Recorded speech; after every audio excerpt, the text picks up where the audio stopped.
Hello, how are you guys doing tonight?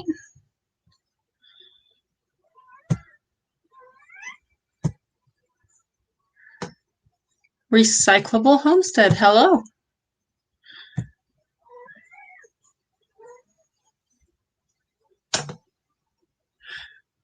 I'm going to guess maybe that was last night because it's saying that comment was at 9:12, but it's 9:02 now. Alrighty. So I am just going to jump right in with a water update. And so I did not do well yesterday, maybe day before yesterday. I don't remember which one it was. I didn't get much of anything done all day. So I wound up I got maybe 1 cup done. But otherwise I've actually been doing really good on the 40 ounces this week. Before I keep talking, it looks like somebody has come in at this point. Do I sound okay? Other than the cat mewing in the background.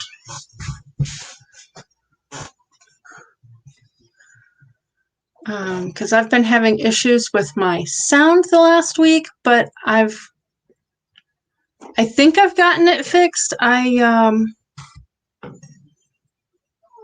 restarted my browser, or not my browser, my router. I am on the computer, but I moved it instead of being on like a spiral bound notebook or a metal box, it's now on plastic. So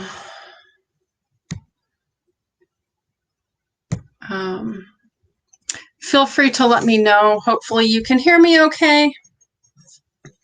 And I don't have another thing on, so I will just be watching comments in here.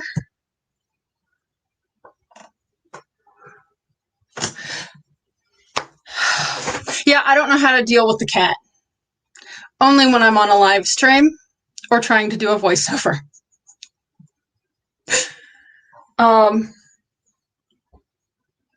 Yeah, always. So what movie are you watching, Robert?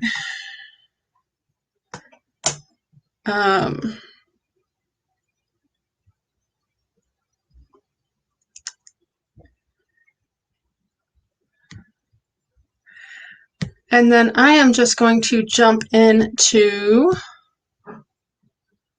the topic for the night, which is tweaking. Oh, and I can't turn that light off. That's the skylight. I'm just going to move that down here. That thing you do. I don't think I've heard of that one. Hi, Spotless Calm. Do you mind if I ask what your name is again? It seems to me I already asked you that once, but I moved my notes. They're in the piles somewhere. I haven't gotten to my desk yet.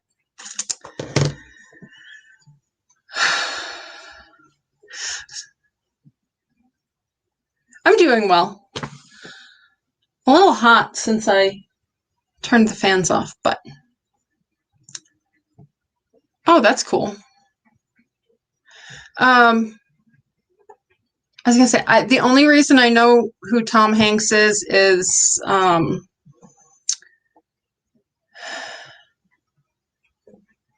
I'm wanting to say Ernest, and that's not it. Forrest Gump. Hi, Recyclable Homestead. How are you doing tonight?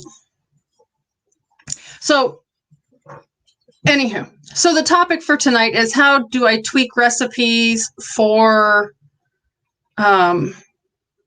Well, for me, it's histamine intolerance. Not everybody has the same issues, though, of course. I'm sorry. I've got screens that are on and they're distracting. So I'm going to stick those over there. So for me, of course, the main issue is histamine intolerance, and my root causes are mast cell related and hormone related. So I try not to have too many things that would mimic hormones, mainly estrogen. So like I don't, like literally the only thing I use that has soy in it, actually there's two things, mainly because I haven't found a replacement for the mayo yet. I found out that my mayo has soy oil in it, even though it is supposed to be like I don't remember if this one's olive oil or avocado oil. But they also have soy in it, or could have soy in it. It doesn't, it leaves that open on the ingredients list. And then, so that and the unfermented liquid aminos by Bragg's that I use in quite a few dishes if they have sort of an Asian bent to them. So it doesn't help with the hormone related aspects of the soy, but I can pressure cook that or whatever it's in and mitigate any mast cell issues from the lectins in it.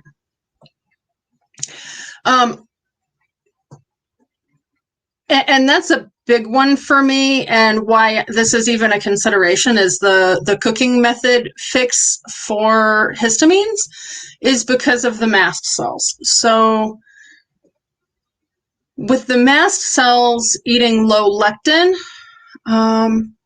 will basically, it helps heal my gut, because lectins sort of, I kind of think of them as like a little, hey Timmy Ray, as sort of a little bit of a weasel, I guess. They just kind of weasel their way in between the cells in your gut lining and make holes that are bigger than they should be, so more stuff can get through.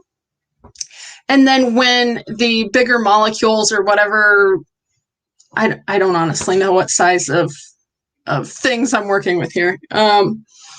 But like when those hit your bloodstream, if they're too big, your mast cells are the sort of sentinels for your immune system, and they're going to go, hey, this isn't supposed to be here, attack. And when they degranulate, it releases histamine.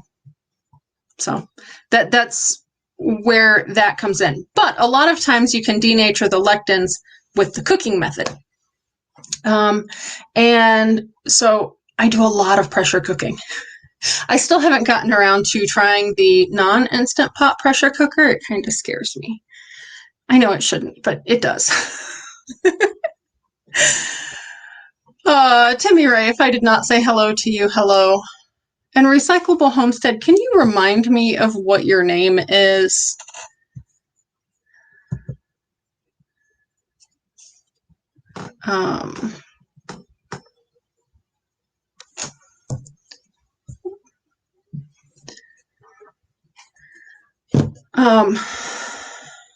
Or if you have a preferred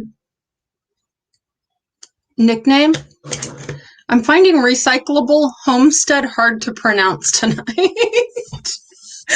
So anyway, with the mast cell issues, cooking method can be important because you want to denature the lectins, and that can eliminate issues with things like tomatoes.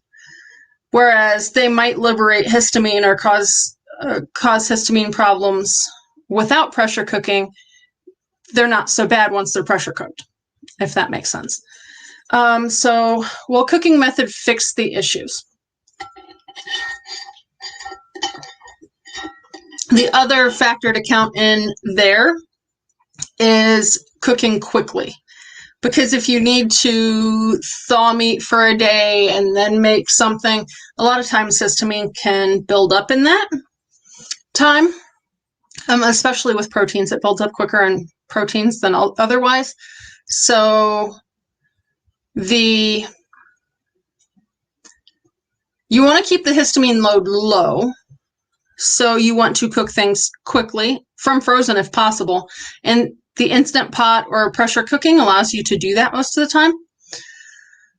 So that's helpful to some degree. And then the pressure cooking will also denature lectins. So for instance, an example of this would be, I think it was actually the first food video I ever put out was a dish called Chuckwagon Chow.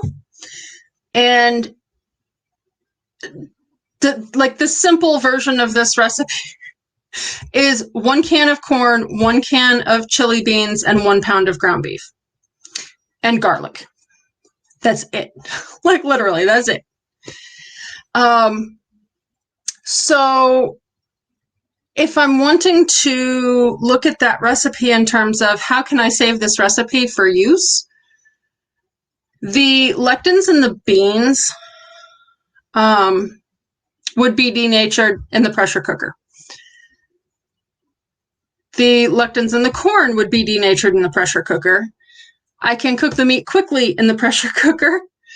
So at that point, and I say this because typically I do use canned chili beans and canned corn for that recipe. I could use frozen corn for the recipe, and I could cook the beans from dry, season them, freeze them, or that kind of thing. Hey, DJ. Amy loves her. They're awesome. I am so glad I got my pressure cooker. So glad. So, and honestly, DJ probably realizes this. I have moved so many different recipes. I started making it in the pressure cooker. And then as I find that most things, the lectins are denatured in about 4 to 5 minutes under high pressure. So, I could throw a can of corn in, or I could throw a bag of frozen corn in. Seasonings, beans, meat, cook it. The ground beef takes longer than 5 minutes. So but I mean, I could cook the meat part of the way, repressurize with everything else, and it would be fine. So cooking method does fix a lot of the issues. What is Amy's favorite thing to cook in her pressure cooker? And what's your favorite thing to eat out of it?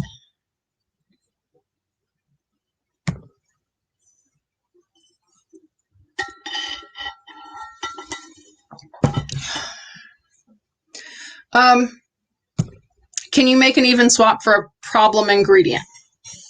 So this would be like really simple if, say,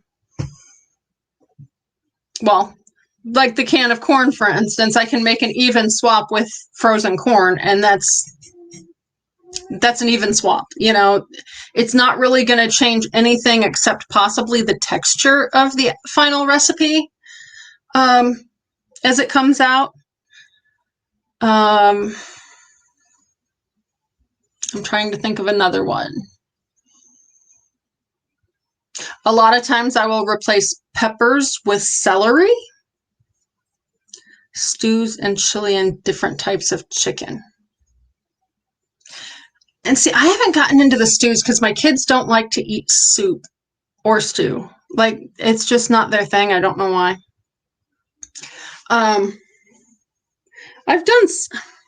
Sorry, my hair feels weird. I think I was holding my head crooked when I braided it. I don't know why I haven't done more chili. I had switched to white chicken chili for a while. That was really good. At the same time, my daughter has started having issues with dairy. So I don't do as much of it just because white chicken chili has dairy in it. But at the same time, it seems like if stuff's cooked, normally she's fine with it. So I don't really.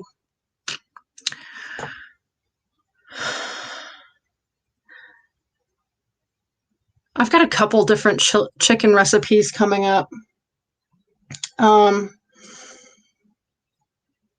I just saw a like an arroz con pollo version in the Instant Pot, and I want to try that out. Oh,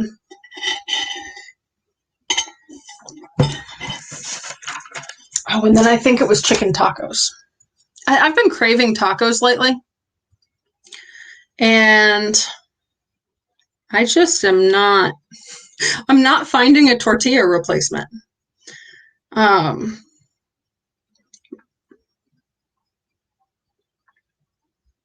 But that was not a network error. You're offline, dude. It's yelling at me. Oh, and that's not the right phone that I was updating. Another option would be like for swapping ingredients evenly would be like swapping out ground turkey or ground chicken for ground beef, or, you know, honestly, even like shredded beef for chicken if you have issues with chicken. A lot of the proteins are kind of interchangeable as long as they're in a sort of decent format for whatever the recipe is. Like I regularly will substitute ground beef for shredded chicken or something like that if I don't have what it calls for. And I know a lot of people have issues with the proteins. I actually have more problems with like substituting stuff in for beans if I can't leave those out completely.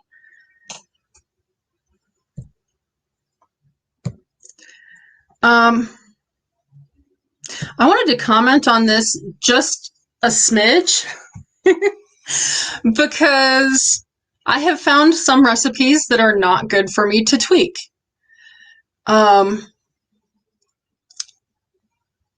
that's one of those things like when I did the McRib wraps, I knew what I was having a craving for. So it was like, how can I get that flavor combination? And leaving out stuff like a bun was fairly simple. But there's some dishes where it's like absolutely every single ingredient would need to be changed, and possibly the cooking method. Just don't try. You can try, but you're probably gonna brace yourself for disappointment. Let's put it that way. If you have to literally change every ingredient to make it work, I have yet to find a good way to do that because it's so far removed in what it comes out as. Even if it's good, if you were hoping for this and it comes out over here, even if it's good, you're probably not going to be happy with the result, if that makes sense. I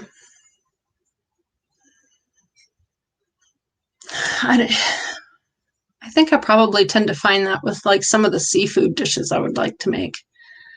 And unfortunately, the problem with that is a lot of the seafood are histamine liberators. And I'm still trying to understand that. I've been doing some research on, they're apparently high in lectins, but lectins are typically found in plants. So it doesn't really make sense to me why the seafood is also high in lectins. Yeah, I've got an Instant Pot. I don't have an air fryer yet. I would really like to get the air fryer lid for the Instant Pot. but I'd still wind up, and see, that's where it's like, do I, don't I? Is it worth the space? Because I don't actually have any particular meal other, like, I at that point I could change lids and use that to like crisp up crisps. But other than that, I really don't know what I would cook in it. Hi, Michelle. How are you doing tonight? And see, that's the issue. I already don't use the oven.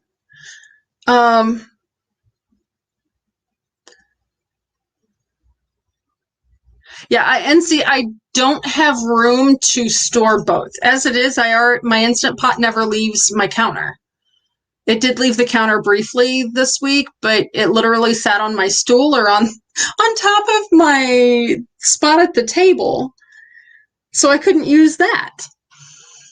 So I'm definitely not getting like a second thing, but I have not actually found just the air fryer lid for the Instant Pot. Michelle, do you have an Instant Pot or a pressure cooker of some sort? I'm trying to think back and I don't remember. What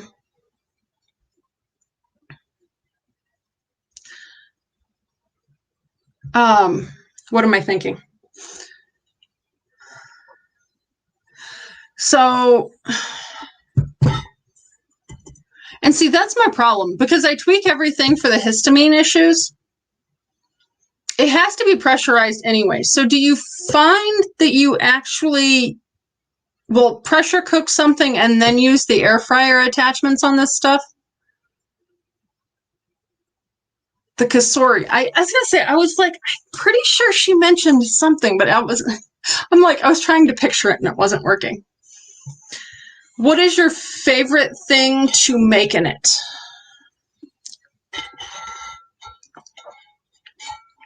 And Jason, I don't think I asked you that either. What is your favorite thing to make in? Well, and you've got multiple options.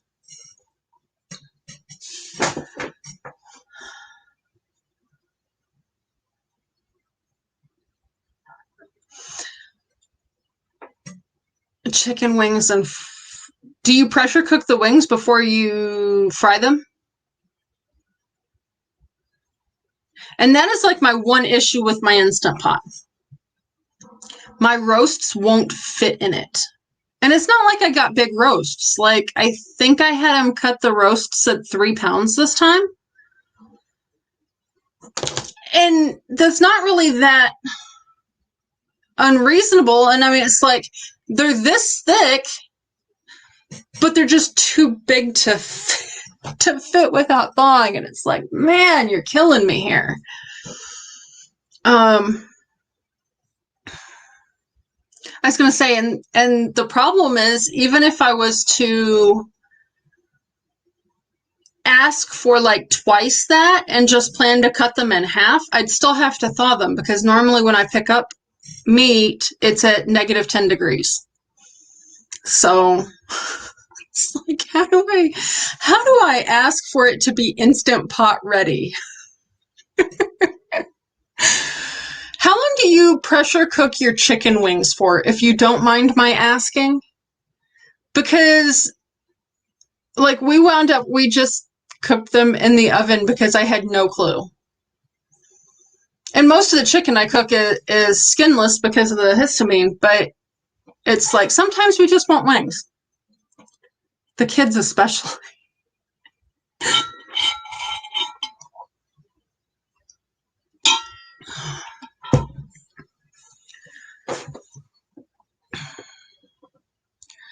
"15 minutes with a cup of water at the bottom." Okay. Thank you.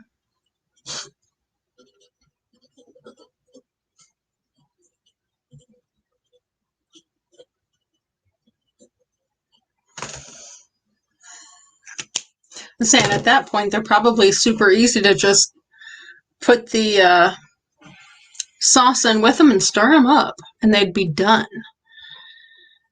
That would be awesome. And then I'd wind up with the sauce pressurized. I really shouldn't eat barbecue sauce without it being pressurized, just because of the peppers and tomato base they put in it. Take them out, pat them down, spray with a little olive oil, and air fry them for 15 to 20 minutes, depending on your liking.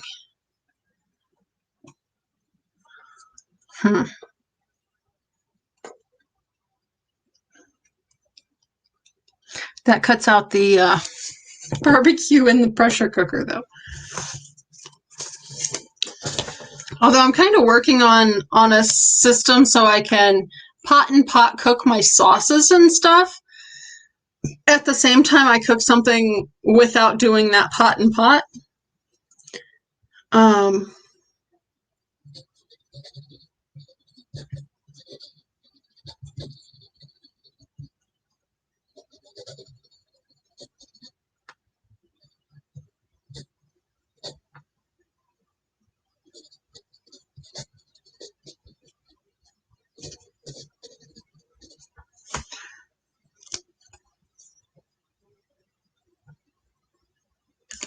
How big is it?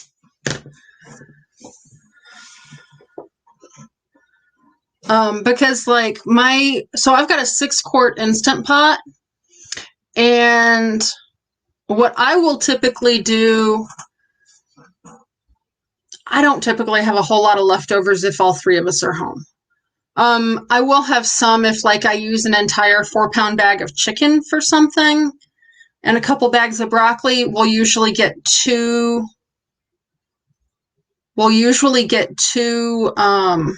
meals out of that. But it's like I can just dish up into my meal prep containers and then put those in the freezer. I need to get better at that, because I wind up I'm having a tendency when the kids are home eating leftovers that I left out for them to eat, and then they didn't eat them. And I'm eating them past the point that I should be.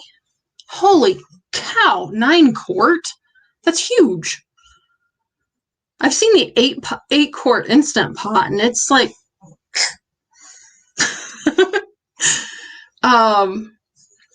But what I'll do on my weeks when it's just me, I will cook a meal and just directly, like, I'll have the plate that I'm going to eat that night, and then I portion out the rest into individual portions, and then stick those in the freezer. That way I have like lunches when the kids are home, or I've got, I can just kind of pull those out and heat them up when I need to eat. I know I've been seeing people lately cooking leftovers, like they're heating them up in the Instant Pot, and I haven't tried that yet. The kind of the system I have, I pull it out of the freezer, I take the plastic lid off, I stick it in the toaster oven and turn it on for, if it's been in the deep freeze like more than 24 hours, it's probably going to take about 30 minutes to heat up.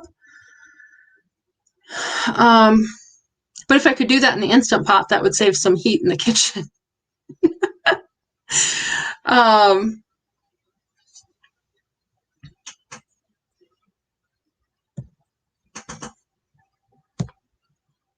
So another tactic when I am shifting a recipe so that it will work with,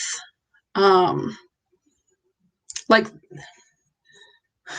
I don't want to say rules, because it's like, but like the way that I am eating now compared to before, a lot of times I'll just leave stuff out. And it's usually okay. Oh, I didn't even think about making applesauce in an Instant Pot. I bet that would be cool. I like applesauce. I don't eat a ton of applesauce, but I do like it. That's actually a really good snack for me. But lately I've just been eating an apple.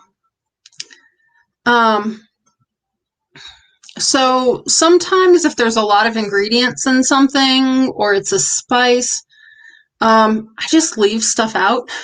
I do that with cilantro a lot. Although I did finally hear somebody the other day replacing cilantro with parsley. That way, like, you still kind of have the look of the cilantro. You've got a little bit of green to give something color, but you don't have the cilantro.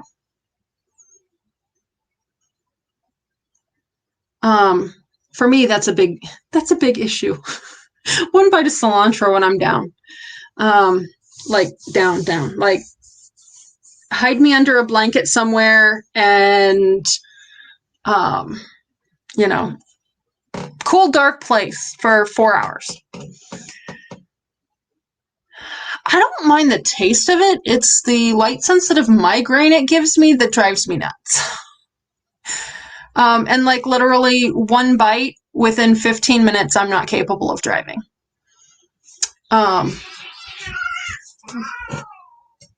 What the hell?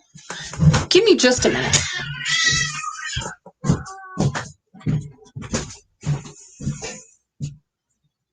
Charlie?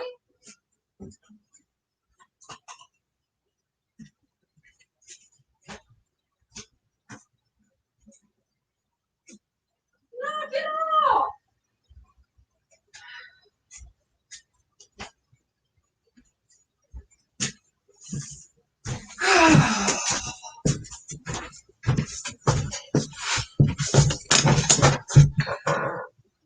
My fur children like to fight with each other. Hey, Roy and Becky, how are you doing tonight? Oh, wow. Yeah, I haven't had Granny Smiths in so long. Mainly because I'm cheap. They're more expensive. That and it's like the tartness a lot of times causes problems in a lot of things. I think it probably has to do with acid levels. Now one of them's growling at the other one. This is where I would normally just call one of the kids, but the kids are at their dad's.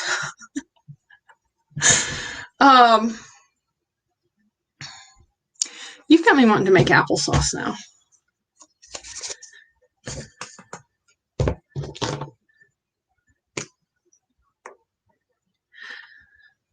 So, Roy and Becky, the question of the night, well, like the topic of the night is tweaking recipes. And I use my pressure cooker a lot. So it's kind of turned to like, what are we cooking in pressure cookers and how are we doing that? So I know Becky has a pressure cooker and an Instant Pot, sort of. A bottomless Instant Pot. What's the favorite thing to cook or the favorite thing to eat out of it?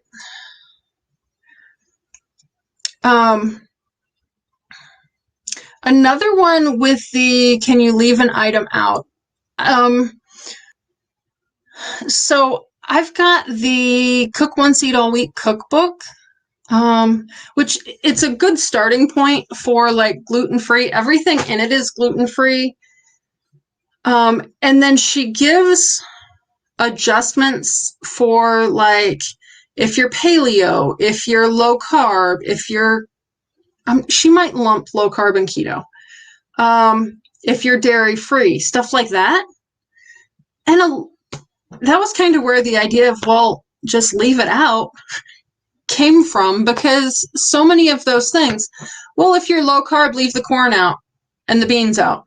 Or if you're dairy free, well, I think a lot of those she actually swapped with coconut milk if it was definitely needed, but other times it's just leave the cheese out. I've got a mosquito bite.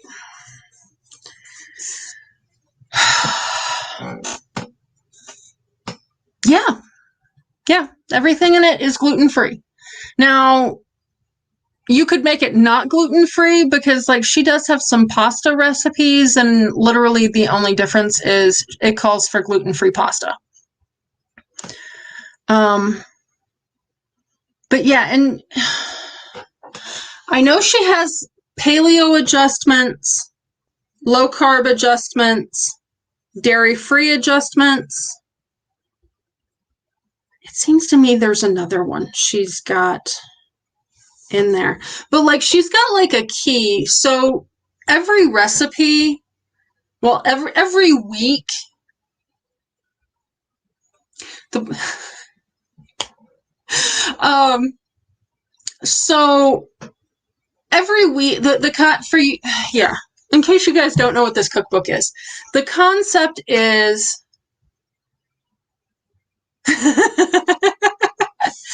we'll see, like right now, I'm just leaving cheese till the end. Because if I don't react to a cheese, my daughter will react to the cheese. But like she can have aged cheeses, whereas that would leave me broken out in hives. So like I'm not leaving them out completely. I'm just giving us the option at the end as to which one to add. And some of the recipes, it's just not really needed. It's more of a garnish. So the concept with this cookbook is that you have a prep day and you're not necessarily completely making the meals ahead of time, but you're basically getting the ingredients chopped up, or a lot of times she'll have you cook the protein and then you split it out. But the concept is that you have 2 or 3 main ingredients for the week. So she'll typically do a protein, a vegetable, and a starch. And then she prepares it in different ways. But because you're having this prep day, you can like, say you need,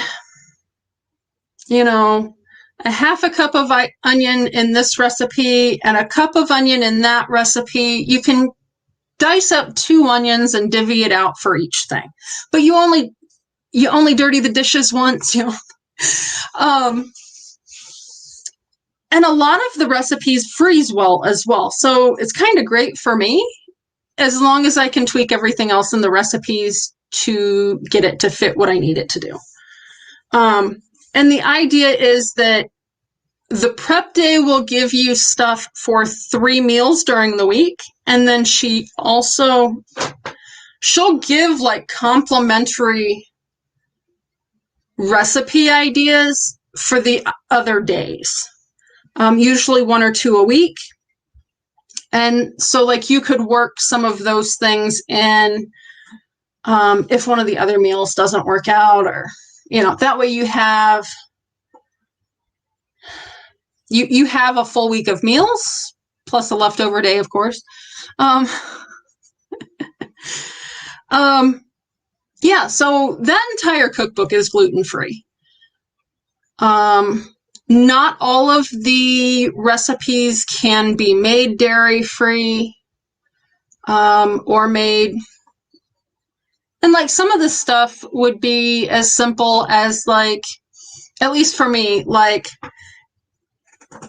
say she's calling for spinach one week. Well, spinach is high histamine, so I could substitute that with, say, kale or radish greens or turnip greens or whatever kind of greens that I want, and it would be fine. Not that I would not substitute them with turnip greens, because turnips cause me problems. Makes no sense to me.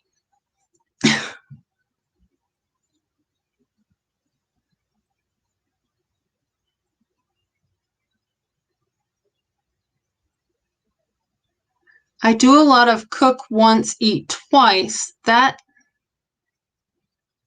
starred last because I'm not understanding what you're saying, Michelle.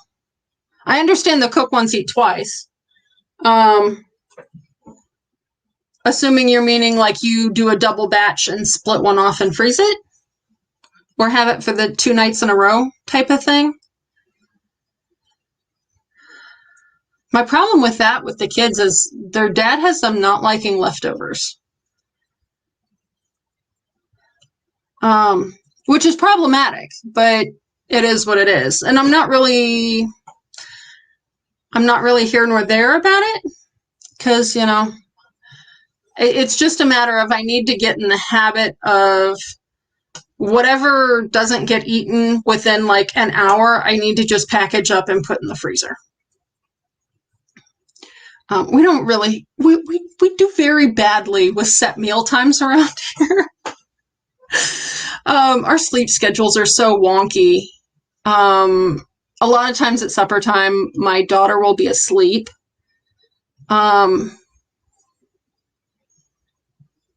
Or have just eaten breakfast or something, because for whatever reason, I tend to cook best in the afternoon or late at night. And honestly, the only time that stuff gets eaten as soon as it gets made is when I cook late at night, like during Nate's live stream. So like, Michelle, you don't know Nate, but Land Cloud Adventures, he does a live stream at 11 o'clock at night on Thursday. So like right after my herb journaling live, he'll go live and I will be cooking like from 11 to 1 or, whatever. Those meals get eaten as soon as they get made.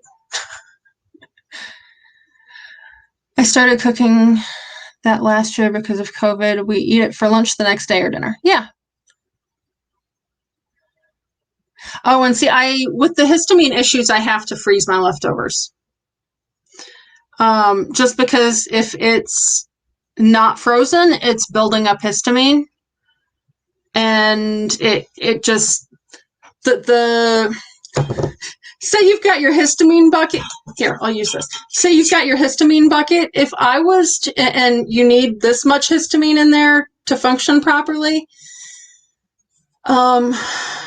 to explain the not freezing leftovers, like literally that would put me up here.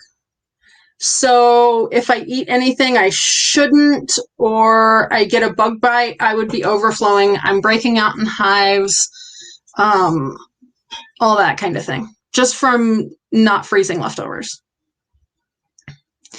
I would say it would be nice if I could get it situated so I knew how much to cook it was. It doesn't work well that way.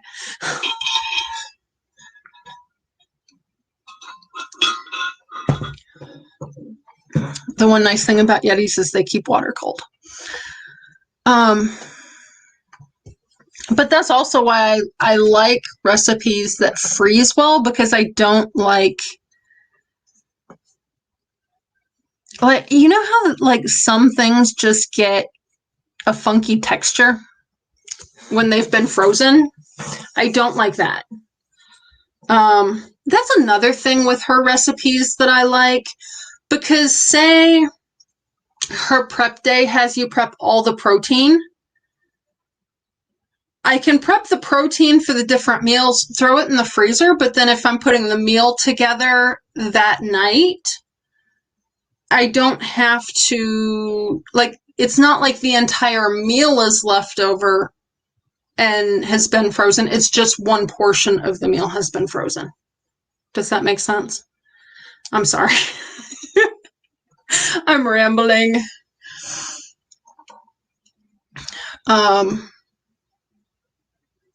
Yeah, we do a lot of eating when we're hungry. At times, we also struggle with eating when we're bored.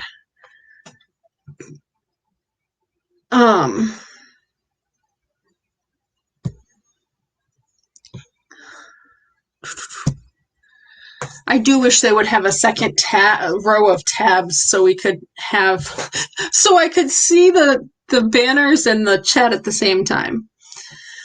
All right. So we've talked about like swapping cooking methods. So like pressure cooking instead of doing stovetop or in the oven, which is great for the heat lately anyway. Um,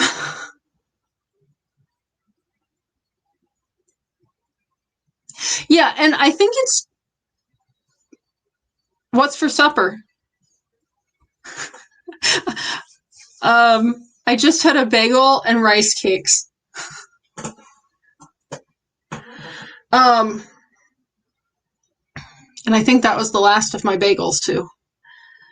Um, I think it's just a mindset shift, honestly, because yeah, I used to think clean eating was or gluten-free was it was like so far out of my realm. And before I went gluten-free, I didn't know how to cook breakfast. Oh, that is so one of the experiments I want to do. So the lectins in oats, I still react to.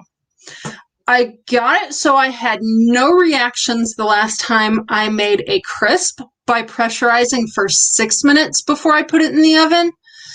I really, really, really want to try pressure cooking, like pot in pot, so they stay dry. I want to try pressure cooking oats because, like, I can make oat flour, and so my daughter thinks pretty much anything that has a gluten-free flour or most of the starches tastes like flour once it's cooked, except for the oats. So I would really like to do oat pancake. I've got an oat flour pancake recipe, and I would really like to get back into doing those every once in a while. Because, like, I mean, we can totally, like, throw some pancakes and some fruit and an egg, and that's a good meal for us. Or maybe some sausage. So I don't know. Is there any, you guys have pressure cooked more than me probably. Is there anything really wrong with that idea that I'm missing? Like, I keep trying to think of, okay, the way I'm doing it with the parchment and then the aluminum foil on top of the parchment, I'm not going to build pressure like within the container they're cooking in. They might get a little damp, but I'm going to wind up adding liquids to make the batter anyway. Am I missing anything like that? That would be a really bad idea. They're pot and pot, so it's not even like it's going to be right on the heating element. And I feel like I'm yelling. Am I yelling at you guys? I don't mean to be yelling at you guys.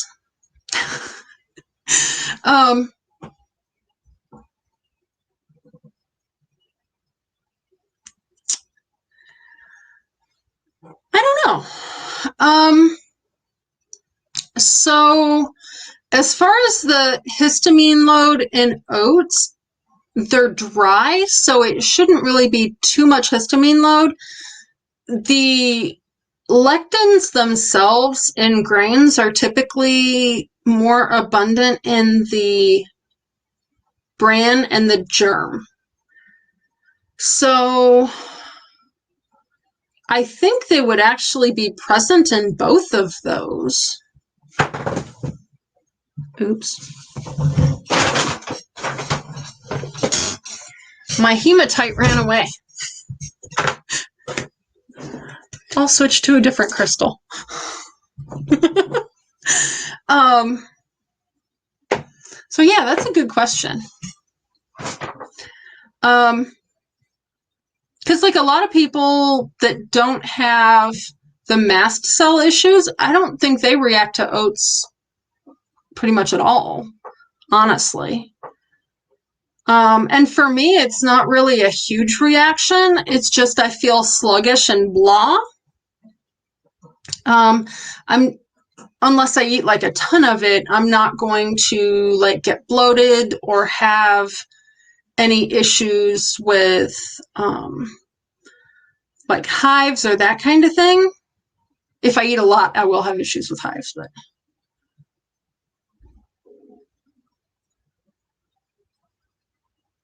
Well, they're a seed of some sort, so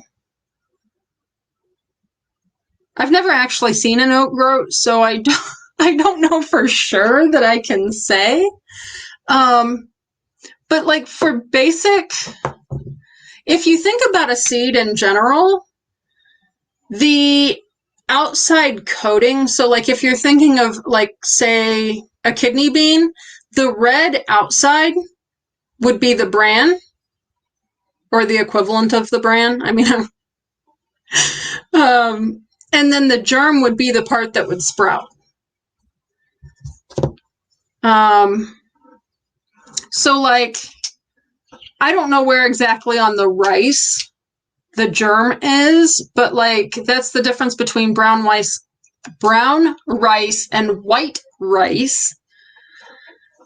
I did take speech for a few years when I was little. That's the bran.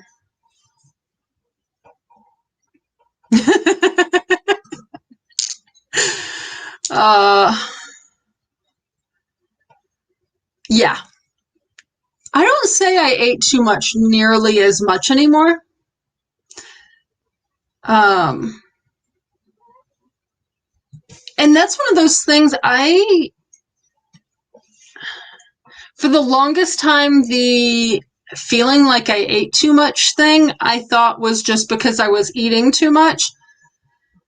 But it's like when I changed my cooking, I don't feel over full as much. I don't know how to explain that. It's weird. And it's like sometimes I do eat too much, and then yes, I will feel sluggish and blah because I ate too much, but I don't know. I don't know.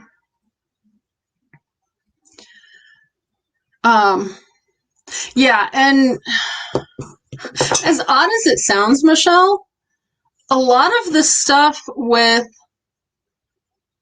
the cooking, I'm learning from the gardening channels. That seems really weird, but it's like,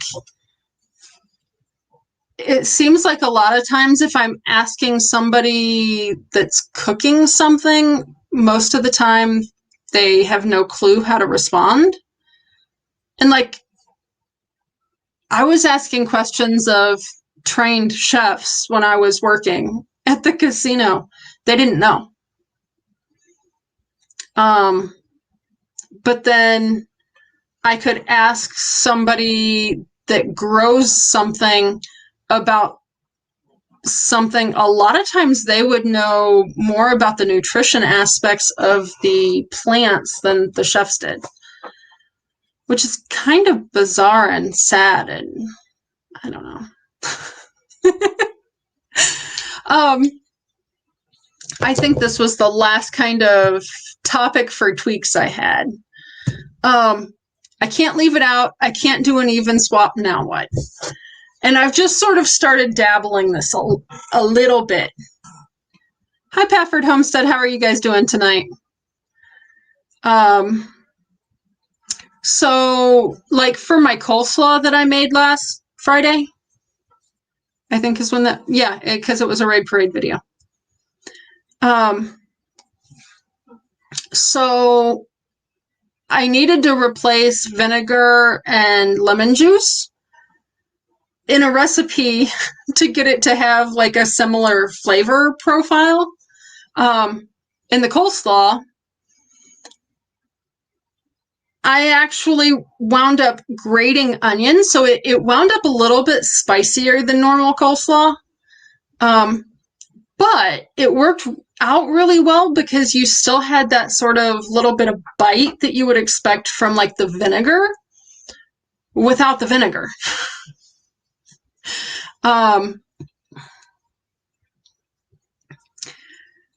And I'm noticing that once I get past the point of, okay, can I just leave it out? Can I swap it for something that's lower histamine?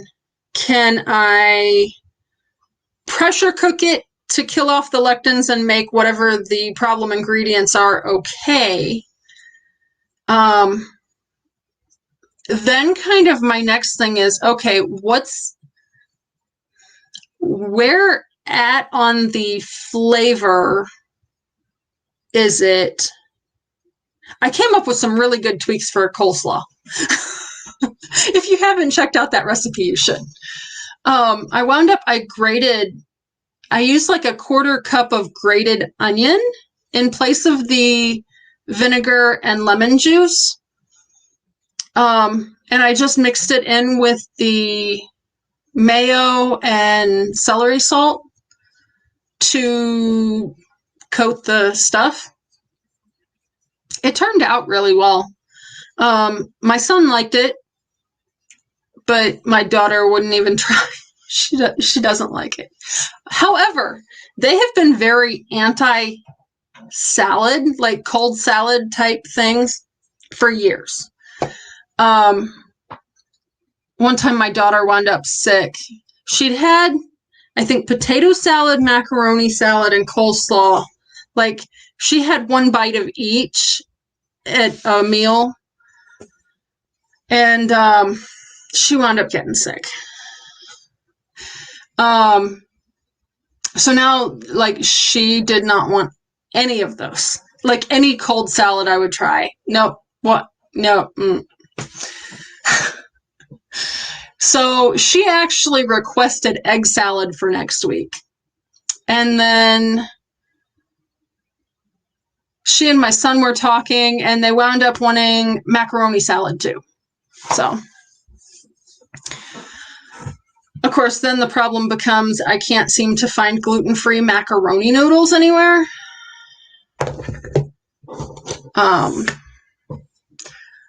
I really don't want to walk into a store. Like, I mean, I know I can go to Harding's and pick them up. So it's not like a huge issue. I just have to drive up there and do it.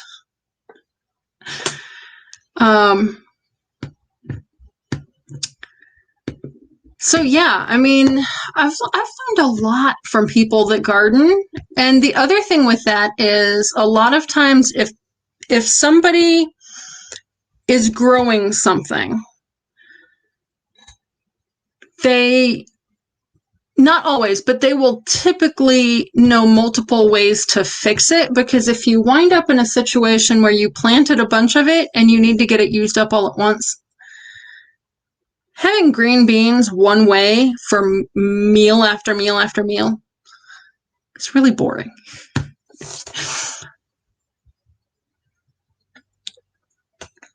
It can be either. So with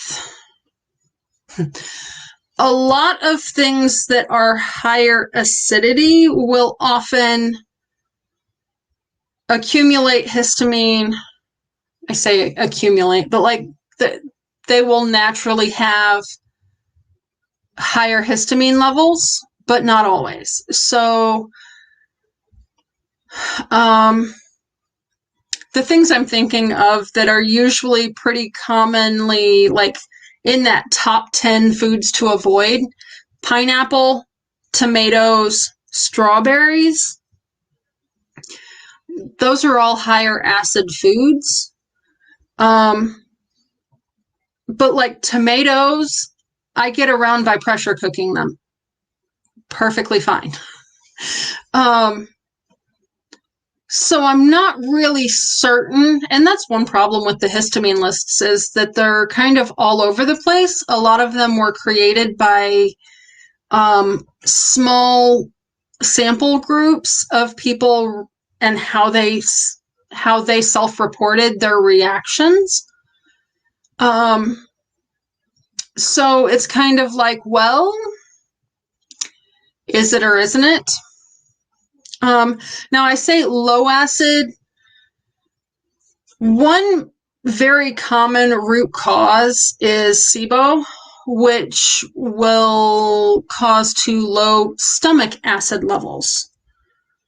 There's a couple other things that also can play into low stomach acid levels, and that can also cause histamine intolerance.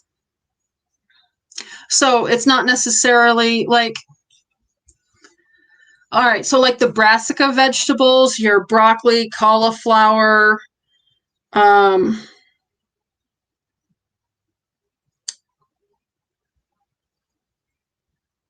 Brussels sprouts are actually supposed to be higher histamine, but I don't know why. But like, so like those kinds of things are lower acid levels and they tend to develop histamine less, I'm wanting to say less frequently, slower. They're slower at building up histamine levels. Carrots also, they are slower at building up histamine levels. Cabbage is another one. Carrots are not in the brassica family.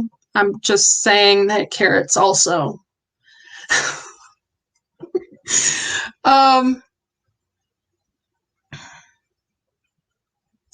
So I'm kind of, if it stores well, from a gardening perspective, a lot of the ones that store well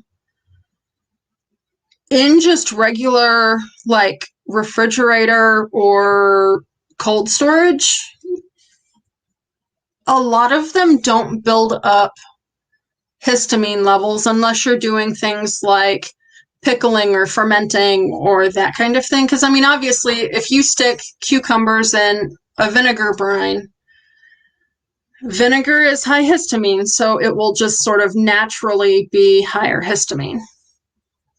I'm still working on that whole why do I not react to dill pickles, but at the same time, that gets back to that low acid thing. The test, like the at home, like sort of as soon as you wake up in the morning, drink 4 ounces of water with a quarter teaspoon of baking soda in it. And if you get burps within 15 minutes, your stomach acid levels are fine. If you don't, you've got low stomach acid. I got burps and everything, but it was like little itty bitty burps.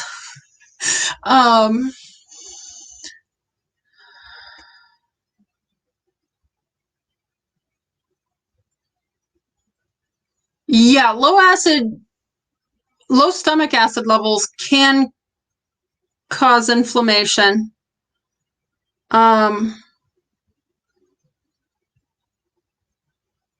Kombucha is high histamine too, though, because it's fermented. So if you're trying to like figure out and balance that, kombucha might not be the best option if you're concerned you might have histamine issues. And like with the histamine issues, like even my understanding of the histamine bucket, okay, we had used this. You need about that much. Hi, Tim Tim. You need about this much just to perform normal bodily functions, because histamine is one of the chemicals that helps get signals back and forth to your brain.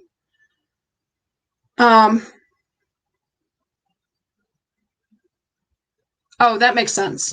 Yeah. If I screw up and eat gluten, I will often eat a pickle with it. The other thing, if you have heartburn, not necessarily. So like if you have heartburn regularly, a lot of times that is low stomach acid because you need a certain amount of stomach acid to signal your body to close the flap that keeps the stomach acid in your stomach. So like a lot of times I'll be laying down to go to sleep, and that's when I'll start having heartburn issues. I'll go eat a pickle and then I can go right to sleep.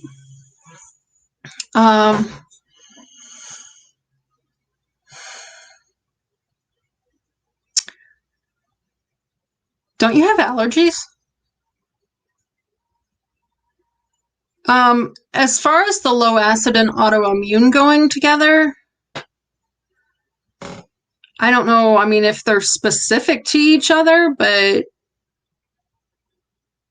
yeah, yes, really, Tim Tim.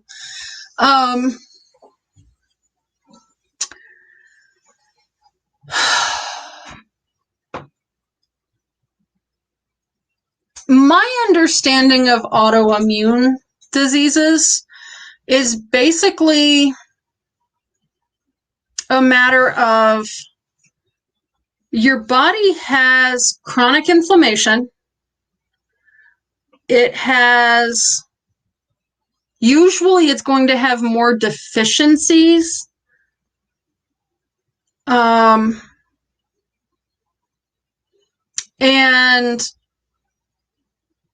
eventually your immune system sort of starts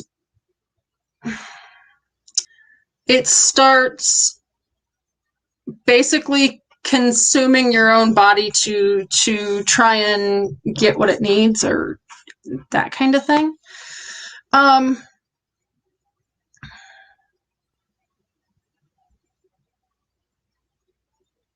A lot of people with hypothyroid do also have low stomach acid. And I want to say it had something to do with the communication between thyroid and your liver and gallbladder, because you need to like produce bile in the right amounts to be able to process the food. And the histamine bucket, even if it's not a histamine intolerance situation, if you have allergies, your bucket is overflowing and that's what's causing symptoms. So if you can reduce the histamine you're eating in what you're like actually eating every day, it can help allergies, even though it's not a direct like one-to-one correlation. They're not going to just go away. But if you can lower the histamine bucket, you won't have as many issues.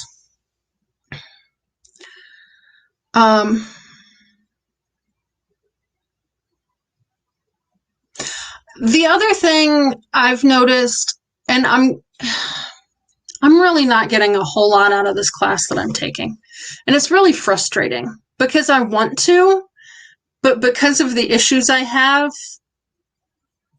like a lot of the stuff doesn't track one-to-one. So like she wanted us to eat sesame seeds to like see how long it takes things to get through our system. Well, if I eat sesame seeds, they're going to be out in 2 hours no matter what. So it's like, that's not really helpful. And it's like, eat fermented foods. Well, if I eat fermented foods, I've got the exact same problem. Stuff's not staying in my system. I haven't done a whole lot of research on Hashimoto's. I do know that if you're trying not to eat 3 hours before going to sleep, I've also noticed that if I'm going to eat a large amount of protein, sorry. So like lately we've been eating a lot of steak because our ground beef supply is low.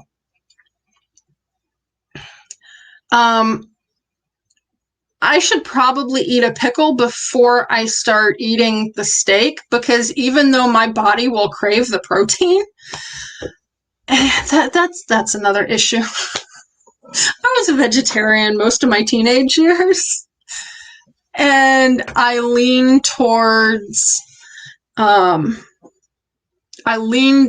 don't like touching raw meat, so it's not quite as bad if it's frozen, but it's still, I don't like touching raw meat. But if I'm going to eat like a full portion of protein from a meat source, not eggs, but like a steak or a piece of meatloaf or something as like a main portion of my meal, I will typically wind up with heartburn, or I eat a pickle beforehand. Yeah, so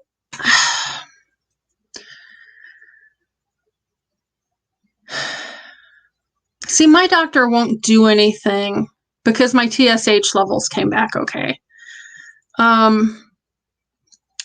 Everybody agrees I'm having thyroid symptoms, leaning towards hypothyroid rather than hyper, but she won't test anything until after I've gone through menopause.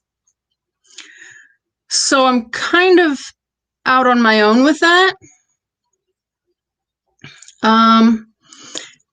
I know from the class stuff that I have read through, there is some ties with thyroid. Hey, Reef Robber, how are you doing tonight? There is some tie between how well your liver is functioning. So that's one of those things I'm kind of thinking, and I do support my liver in some ways. But I think I probably need to be doing more.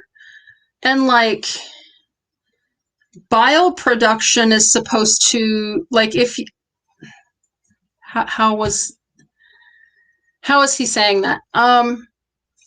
So if your liver is not working optimally and it gets backed up, it will also kind of clog up your bile ducts from your gallbladder, and so you won't be getting enough bile to signal the production of the acid in your stomach.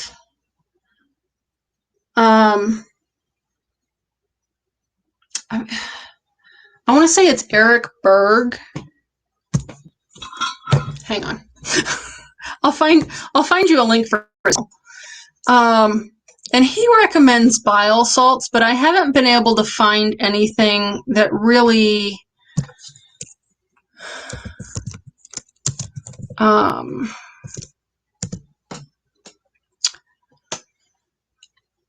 than him talking about it, I haven't been able to find anybody else really talking about it, if that makes sense. Hi guys, listen, I have 2,500 views, okay? Sorry.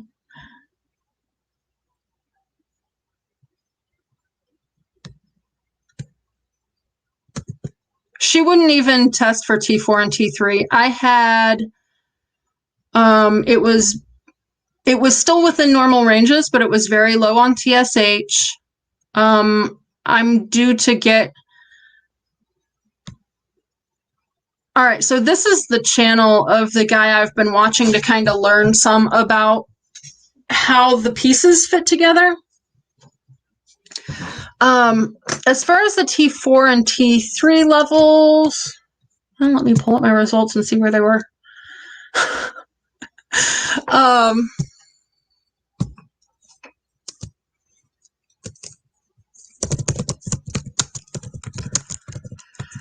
I did go ahead and pay for thyroid testing. I tried going around my GP by having my rheumatologist do the testing for that.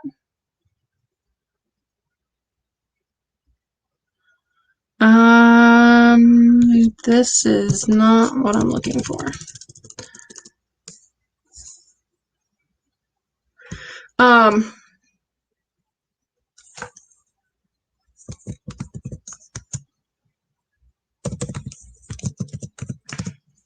So I tried going around, but they could only order, that's the micronutrient, that's the food sensitivity.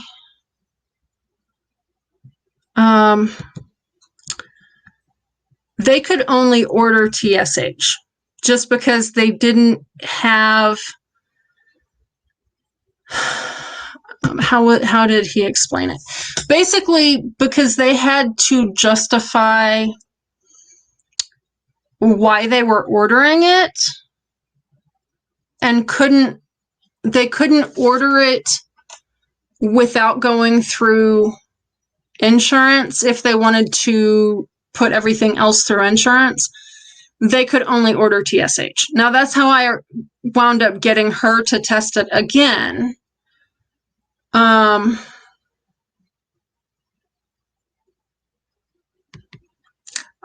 That may have been before I was getting the results emailed to me, because I am not seeing it. Hi,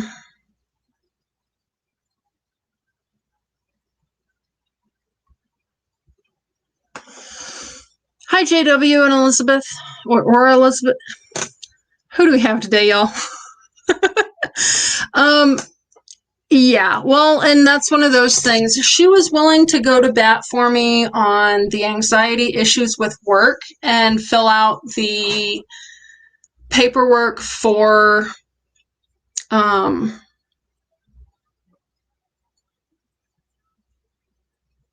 what's the stuff called when you need to protect your attendance. I don't know, that she was willing to go to bat for me on that stuff, and she went to bat for me on not parking in the parking garage. And that was multiple executive committee meetings specifically talking about me with all of the higher ups at this casino. So that's why I didn't switch doctors. And the other thing is, I don't have a better option to switch to. Without just randomly going to every doctor around. And number one, that would be really expensive. But at the same time, most regular medical doctors, in my experience, want to shove medicine at me. And that's not a good option for me. Yes. What does yes mean? Does yes mean that you're both there? Hi, James and/or Millie. Oh, I've got to plug that in. I'm going to plug in my computer.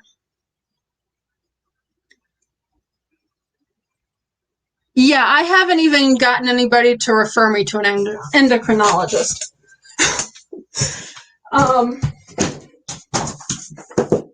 So, my regular doctor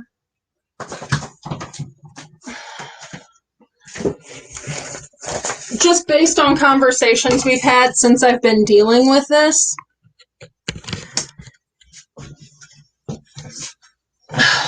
doesn't even acknowledge that she knows how histamine is processed in the body. So it's like, I can get my micronutrients run at any lab test now. I can get my thyroid stuff run at any lab test now. And I have had the functional doctor that is teaching the class that is not really helping. Part of the problem is she is not accepting patients. That is not her day job. Her day job is teaching doctors how to look at all of this stuff and understand it in a functional medicine perspective. That's what so it's not like she's not trying to help, but she's trying to help fix the situation at a different level. So I don't know. I'm not really getting a whole lot out of the class, so I very well might just say, okay, can you help me find a functional that is accepting patients, and switch to that instead of doing the class? Because the regular doctors that I've found, they're all about pushing pills. And at this point, I react to pills. So that didn't seem like a good option. Hi, JW. How are you doing tonight?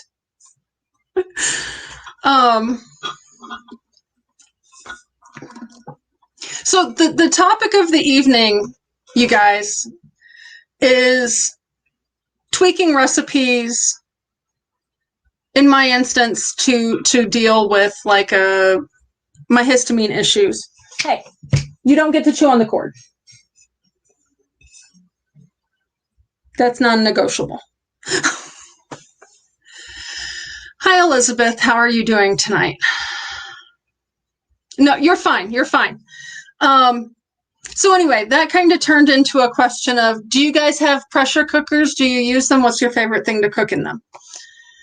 Do you have things that you regularly substitute in recipes to make them fit your dietary needs?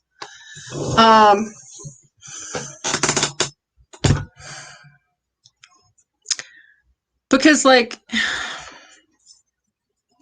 and see, that's where it's like, okay, so how can I tweak what I'm eating to, don't pull on the frickin' cord.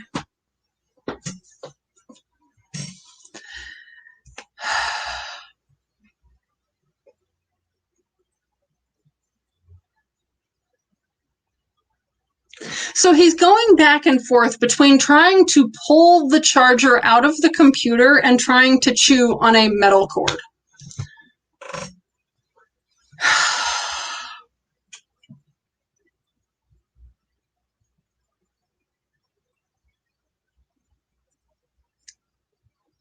You tweak like just plain rice? I need more clarification on that. I'm confused. Oh, not a problem, Michelle. Not a problem. I was going to say, I should probably be picking your brain on Hashimoto's a little bit, because I have a feeling if I went through the... You want to chew the cord. No, you don't get to chew my computer cord.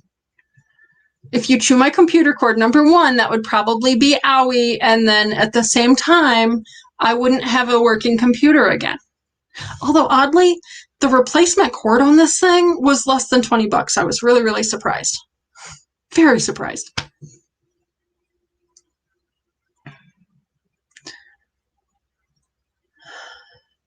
But yeah, so I'm pretty sure that if I was to go through the process, they would probably diagnose me with Hashimoto's.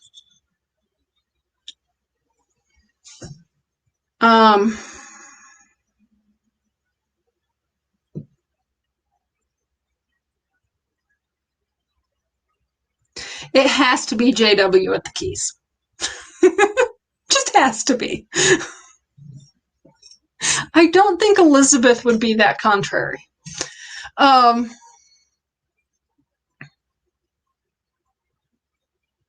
So like another thing I've been doing, and so I started having thyroid problems probably before I was pregnant, because Elizabeth isn't that contrary. So I probably started having thyroid issues before I got pregnant with my daughter. So after, okay, maybe I should back up. I got back down to, I think 170 after my son was born. And like, that's how much I weighed when I went to the doctor after I found out I was pregnant. I'd been 160 before that, but like literally he was born in December. I found out I was pregnant in July, 2 years later, 18. They're a little over 2 years. So I guess it would have been like 18 months later I found out I would.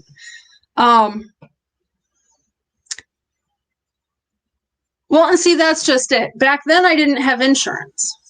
So I have no idea what my thyroid levels were. I just knew that, like, okay, so with my pregnancy with her, I put on 55 pounds. In the 6 months after I had her, I put on another 30. I started supplementing kelp and selenium to help not boost my thyroid, but like that was like the recommendation I had come up with from who knows where, to help my thyroid. Because at that point it's like, if you've got excessive amounts of weight gain in a short period of time, you probably have thyroid issues. And that stopped the weight gain. And then it was probably a year later, my mom read From Fatigue to Fantastic, which is a book about fibromyalgia. And then she's like, I started reading this for your dad. It doesn't fit him, but it sounds like you. So she passed the book to me when she got done with it. I went through that and I fixed each of the things with supplements and stuff that fit me. But it's like over the years, I just have these spurts where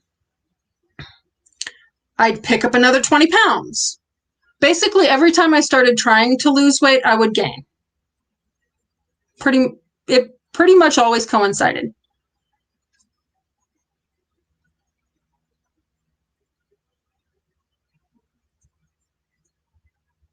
Oh, that sounds yummy. That sounds yummy. And over the years, I found that I had to switch what I was taking. So like I'd switch from kelp and selenium to a thyroid blend of some sort, and that would work for about 6 months. Then I had to switch it again. So about every 6 months, I would go through some other brand's thyroid support blend. And at this point, I've stabilized on just the kelp and selenium. Of course, at the same time, I don't have a scale and my weight's been fluctuating. Like before the pandemic hit, I was probably somewhere around 270. Well, 6 months before the pandemic hit, I know I was about 270. Somewhere between that 6-month interval, all of last year, and to now, I'm sitting in the 315 to 325 range. But I've been switching other supplements enough, I haven't been able to switch my thyroid stuff. I did have to back it down based on some of the stuff I started taking last year. And then the other thing with that kind of ties into what we were talking about earlier with the liver. So the thyroid somehow signals something with the liver. So if the liver is backed up, it backs up the bile from the gallbladder. And so your stomach acid levels drop. And then at that point, I'm kind of questioning if my problem is not more with my liver and that stuff being backed up than with my thyroid. Because somewhere in there is the signaling between those and the thyroid, and processing the hormones. Because the liver is like the only place that processes estrogen, that kind of thing. So I'm thinking about milk thistle. Yeah, I know, which is why I was taking the class, but it's like I'm getting so little out of it. Do I really want to shell out the money for the next 3 months when so far I have gotten very little out of it? And it's like she knows I have the histamine issues because she's the one that diagnosed me with histamine intolerance. So it's like the class itself is really not geared to somebody with histamine issues. It just isn't.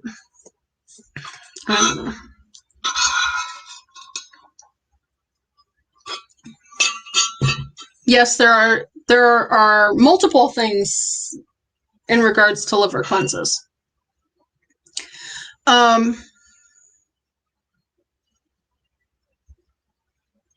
And that's one of those things, like, I struggle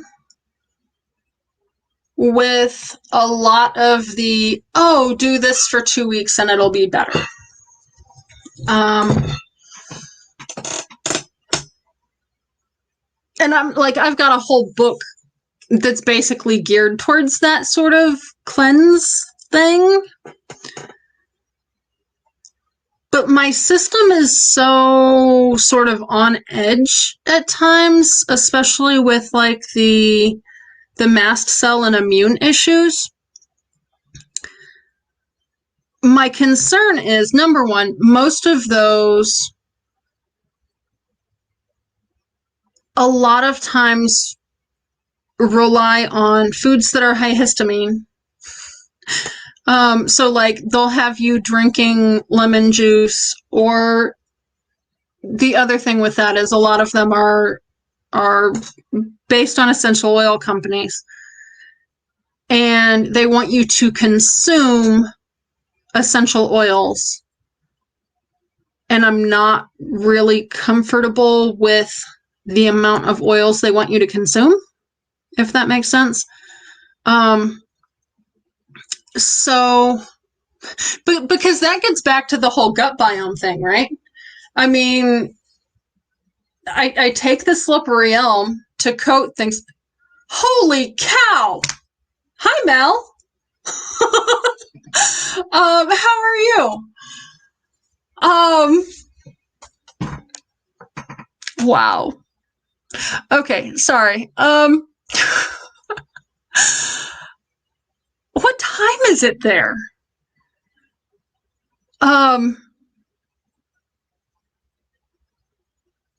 Anywho, sorry.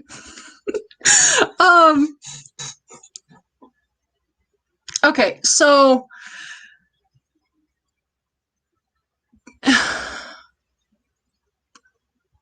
that makes it. So milk thistle is, yes, it did throw me off. I might just slightly be fangirling just a bit. Sorry, Mel. Yeah, and it's like, it's just my midday Tuesday. Okay. But you've been making such progress on your kitchen. So my thing is, if one drop of an essential oil is like consuming 250 cups of tea, which is what the major companies in that space say, at that point, I keep going back to that whole thing of, if it can help, it can also hurt. I'm trying to get my gut biome back to normal, and I can't eat fermented foods or probiotics. So at that point, the problem I have with it is, if I consume, say, citrus oils, number one, citrus is typically high histamine, but a lot of people, that's like what they would be consuming for some of these cleanses. It's probably going to cause reactions. Probably not helpful reactions.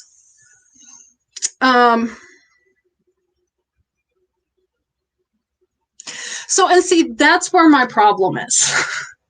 In the US, and I don't know how Australia is, in the US, to be considered and marketed as a pure essential oil, it has to be 6% of the actual essential oil.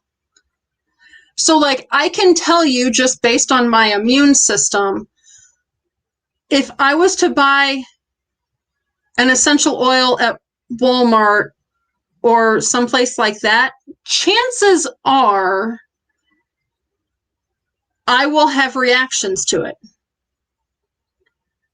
because it's not a pure oil and who knows what they mixed it with.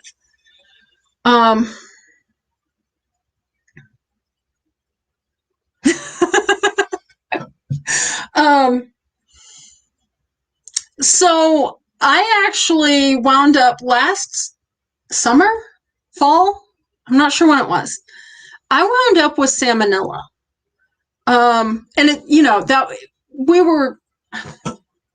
our county at that time was like in the top 10 lists of cities in the country with problems. The problem with that, I didn't want to go anywhere because I didn't want to expose to the crud. Charcoal. Will totally swear by that at this point. I had activated charcoal here. I could barely keep anything down and in my system, but no, just no.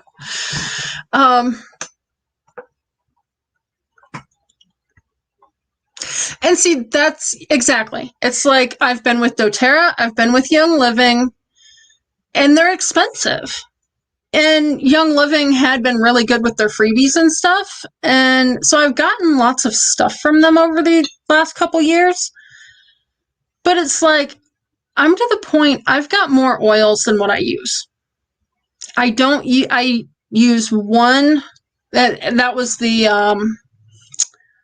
thing that I'm taking for liver or whatever right now is from them. But it's like, I don't really understand what's in it.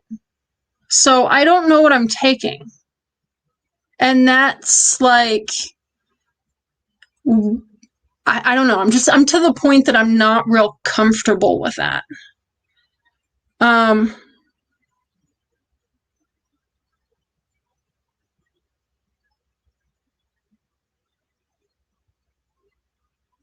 Was that supposed to be peppermint oil?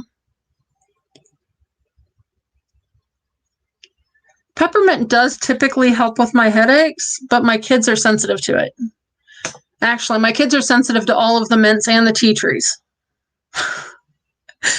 But it's like, in all honesty, switching my eating habits has been better at getting rid of my headaches than using an oil for it. You know what I mean?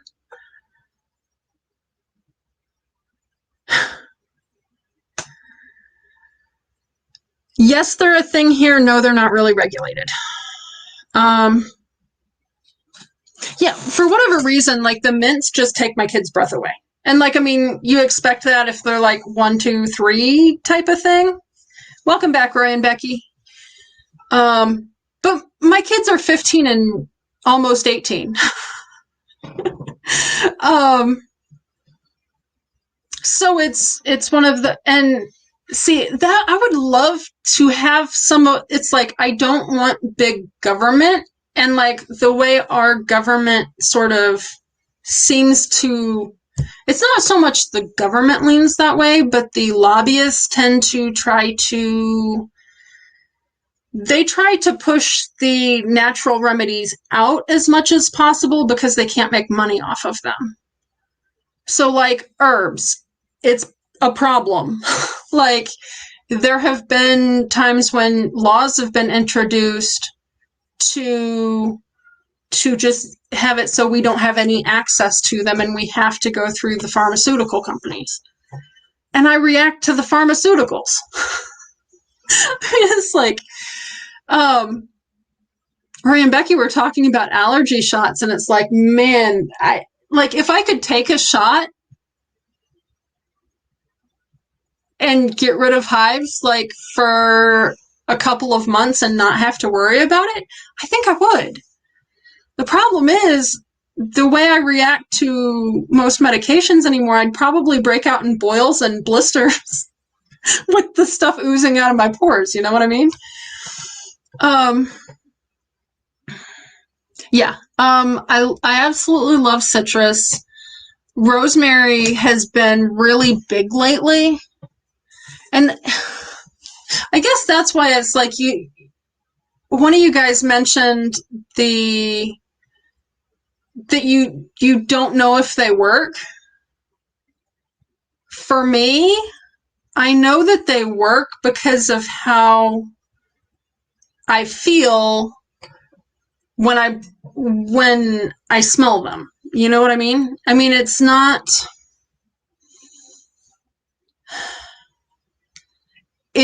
like a one-to-one correlation like I would expect from, okay, I take an anti-inflammatory medication designed for arthritis and it's all better. Like I don't see the oils that way, but I do see them helping. Sorry. I've been collecting oils that have just been left around the house when they come in, and I don't have labels on lids yet. I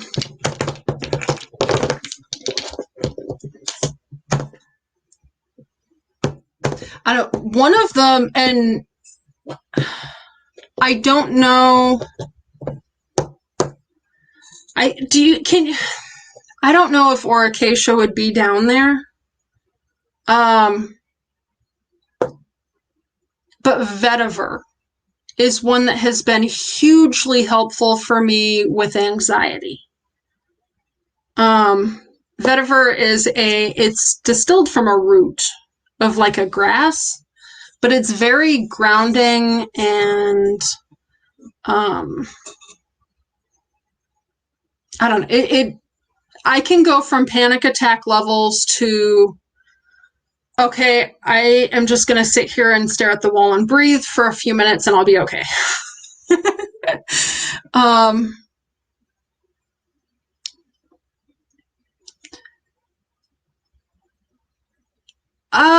It really varies on the oils for me. Like if I'm diffusing things, a lot of times I'll have some citrus in there. Lavender, I get allergy symptoms too, like itchy eyes, runny nose.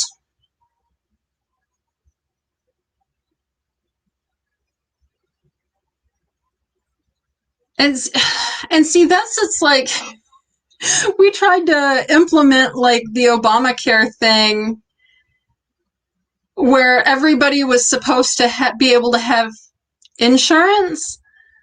And the problem was it raised my cost because I hadn't had insurance, okay? Because I couldn't afford it. And so I was one of the people they were trying to help, but for me to get insurance through their system, it was going to cost over $700 a month. And it still wouldn't have paid for things like if I got pregnant or had anything related to being a female go wrong. So like it wouldn't have paid for like cervical cancer or breast cancer or anything like that. It would pay for the screenings for those because it had to, but it wouldn't pay for anything else related to it.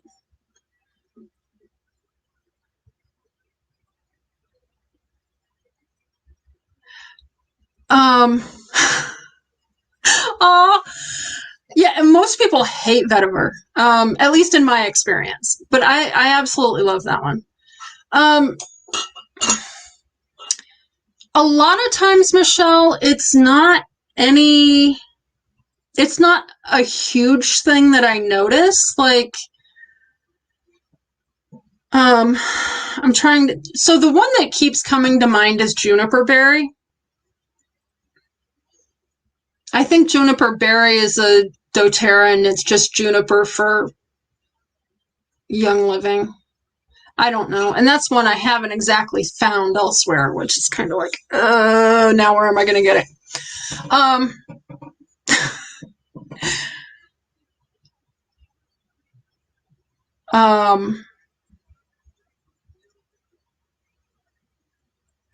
The Cure-All blend.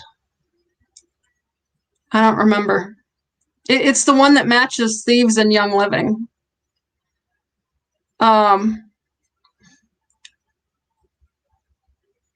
So for like the one that it was like, I don't know if these are really doing it. Like I could kind of, okay, it's fun, that kind of thing. But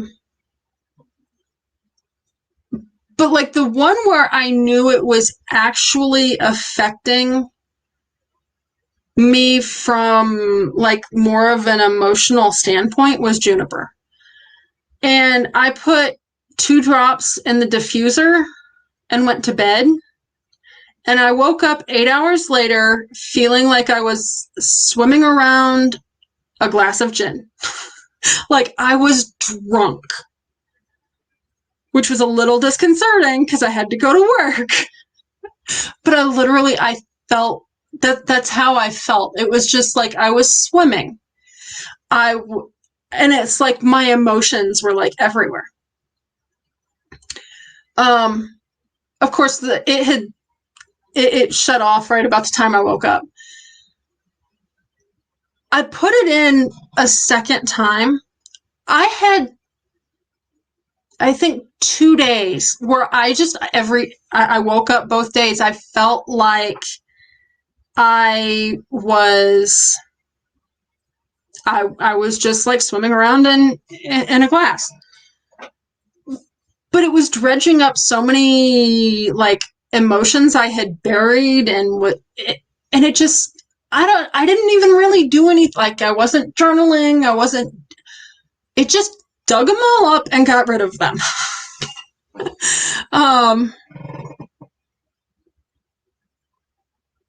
Holy cow.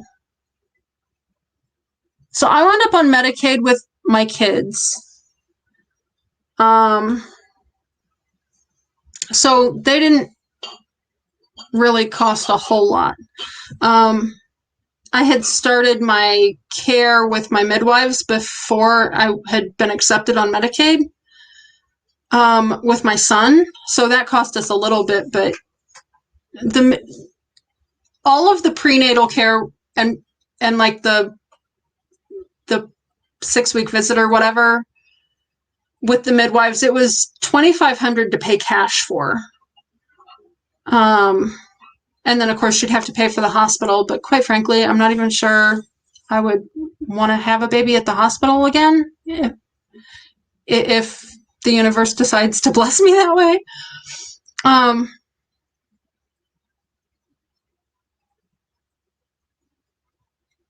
That is awesome.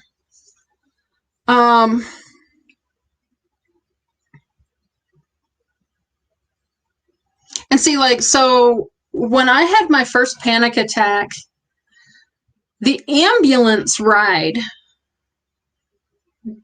from here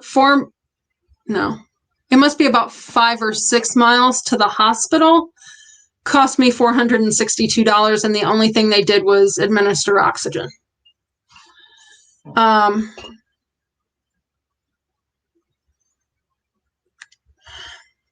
So honestly, Michelle, right now I am on a health share.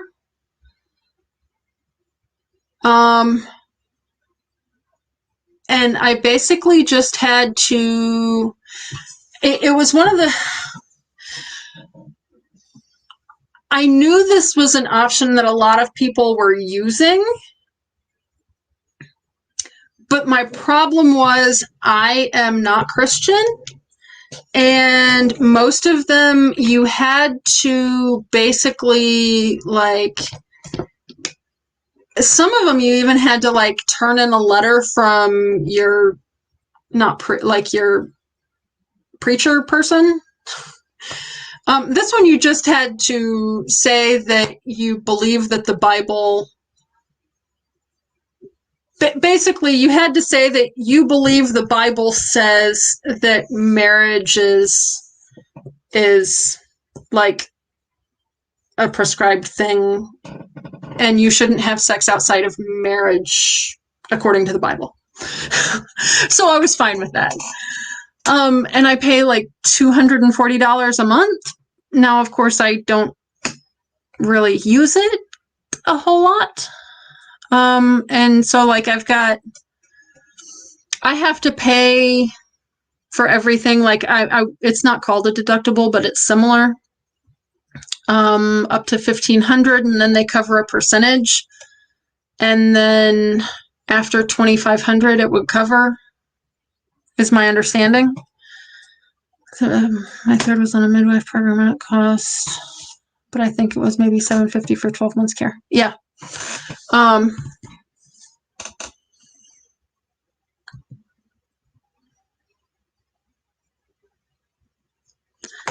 Yeah, and see, I went without any sort of insurance, and it was just like emergency care they have to give, but then any follow-ups, you're stuck. You've got to have a doctor or something to pay for them, and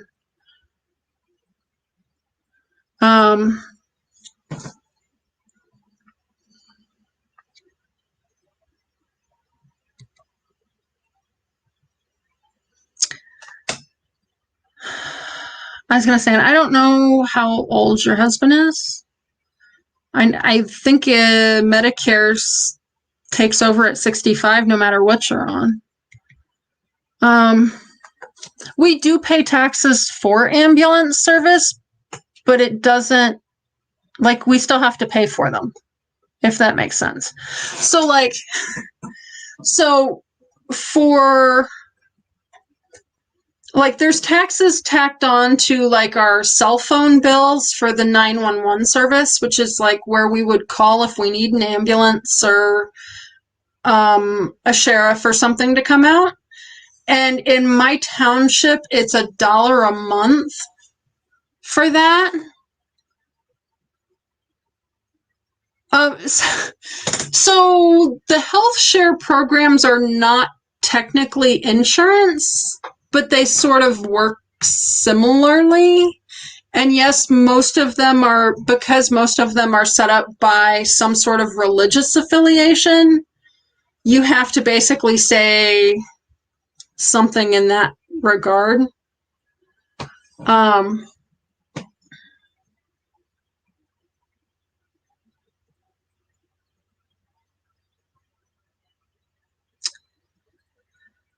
$500, holy mackerel.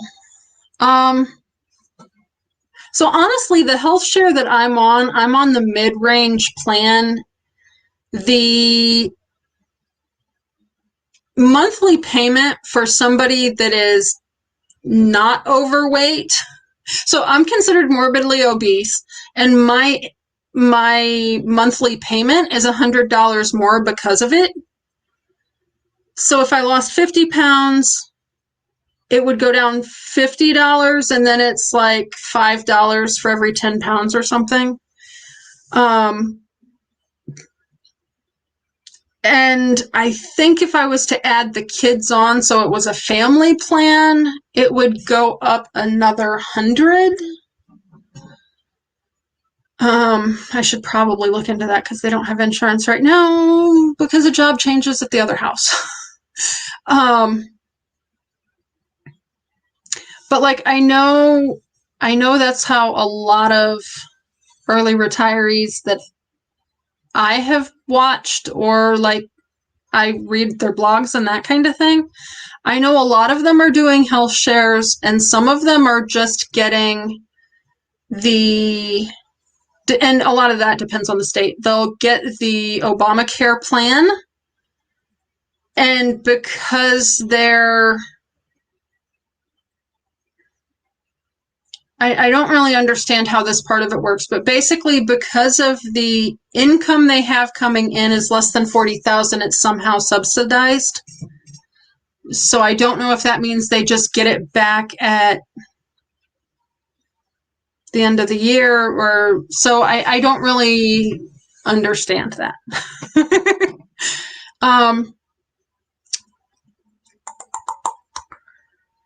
I want to say it's Root of Good is one that has done a lot of posts about their insurance situation because they have small children in addition to themselves, and like he had it worked out so make sense as to how much, like, you have to be within here to here to qualify for subsidies, or, and I don't know. When, honestly, the last time I tried to do any of that, I was told, well, you can't apply for insurance through the marketplace for your kids because they should be on Medicaid. But Medicaid won't talk to me now, so that's a whole other story.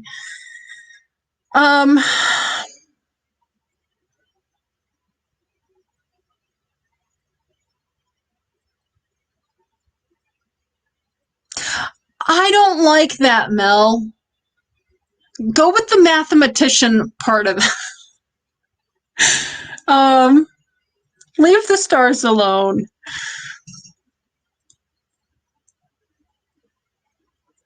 Well, and it's that gets into how they're funding their retirement, because they do have income from investments.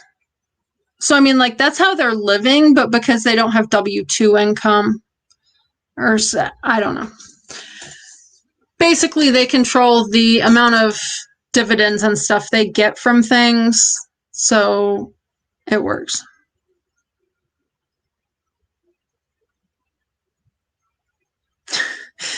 Yeah. Oh, totally understand having that all worked out before you retire.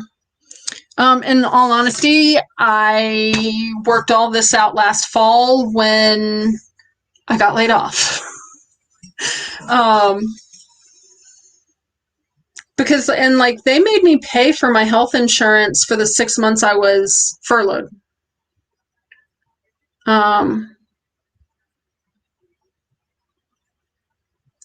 And I couldn't opt out of it. And if I quit, then I couldn't get unemployment.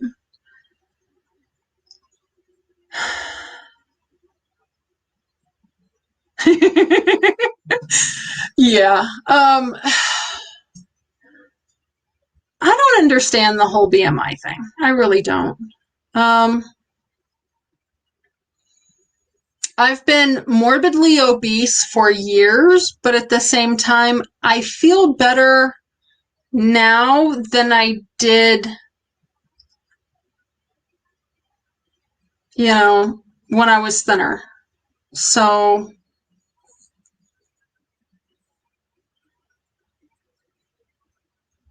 yeah.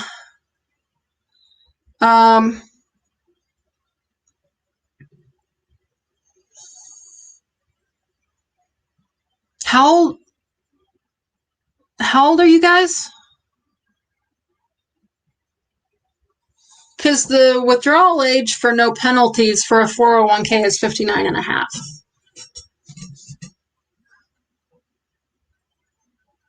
It's 11 o'clock at night. Have a good night, Roy and Becky. I was going to say, hopefully we have not completely made you think I'm nuts.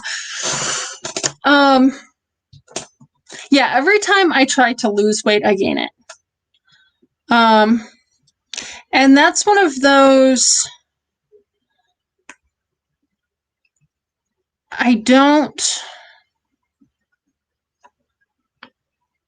do I want to say that? So I even did the medically managed weight loss stuff for a while. And at that point, my BMI was 39 and a half because they actually tried to convince me to go gain weight.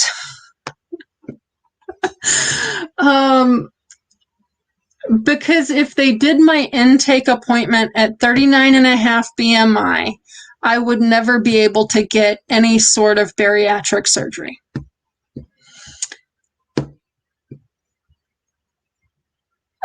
Yes, you do have to pay taxes when it's taken out. And a penalty if it's before the 49 and a half, unless you can do a Roth ladder. Well, you still... All right, so my high level knowledge on this. You can move, and it's one of those, know what your tax bracket is, and then you can move money from your 401k to your Roth IRA. You'll have to pay taxes on it when it transfers. But if you can like basically top up your tax bracket, you won't pay like extra, and it's less than what the penalties are. And then once it's in the Roth IRA,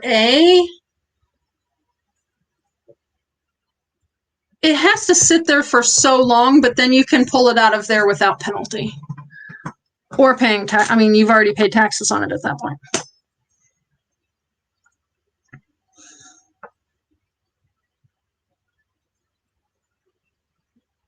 Interesting.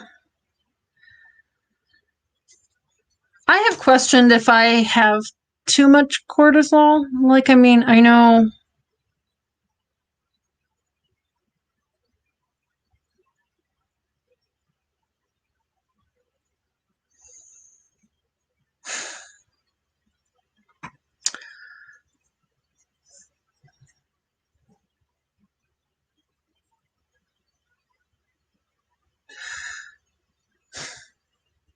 £10 from a stomach bug. I mean, I'm sorry. And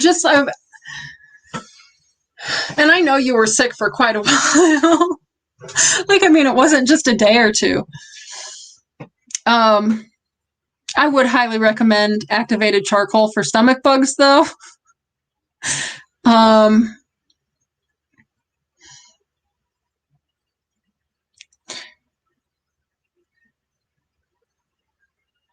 I have no clue, Mel. Sorry.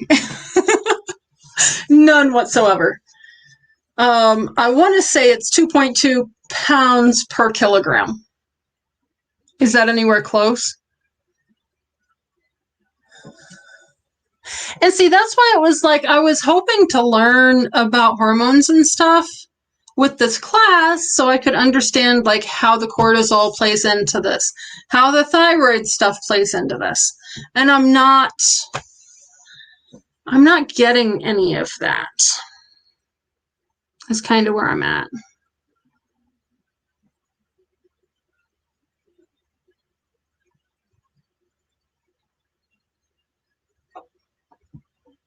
So maybe if I could just say that I'm whatever I am in kilograms, that would be good. That would actually put me actually, based on the 324, I pretty much need to lose half my body weight. Because, well, and I don't know on 5'10". So I was originally 5'11 and a half. And for 5'11 and a half, they wanted me to be at like 160. In pounds, not kilograms. But, you know, I mean, 160 doubled would be 320. So, and now I'm 5'10". So they probably knocked another 10 to 20 off of that.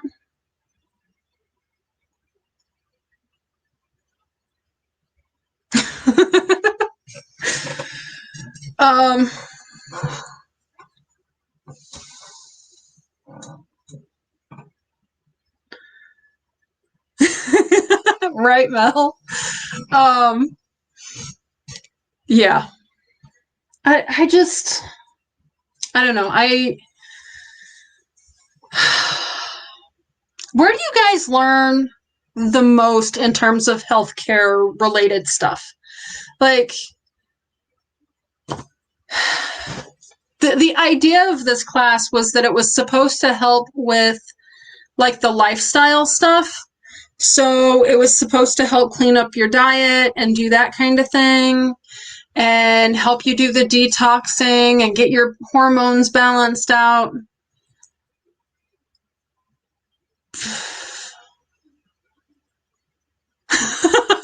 I've never even heard of those, Mel.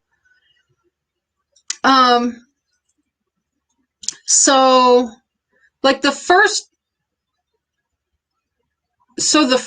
3 months of this thing, it was supposed to be like figuring out what foods were good for us, and that did help a little bit. Like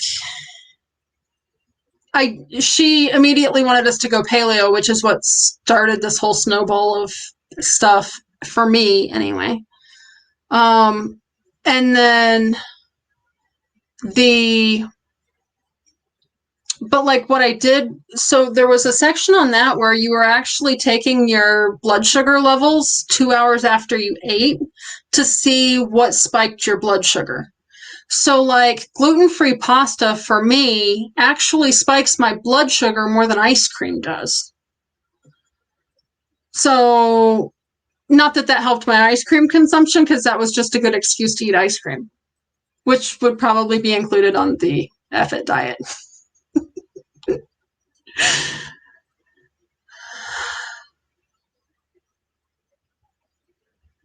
Well, and see that, so with the histamine intolerance, these different organizations put out these lists for what's high histamine. Because if a food is high histamine and your histamine bucket is overflowing, you're going to get like hives or headaches or panic attacks. Your anxiety level's going to be up. You might be getting allergy symptoms, itchy nose, itchy eyes, runny nose.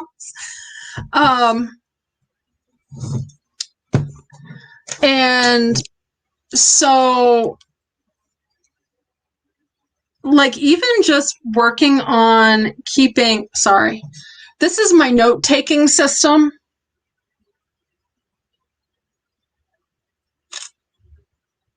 Because I'll go look him up.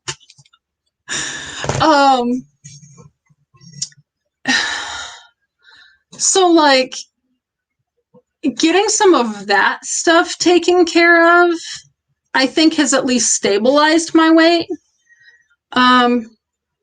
Now, of course, like I was diagnosed with a histamine intolerance fall before the pandemic hit, and I got that under control as long as I was at work because of the routine. Like, okay, I meal prep this day and I just eat and I wasn't at home snacking. I'm bad about snacking if I'm home and bored.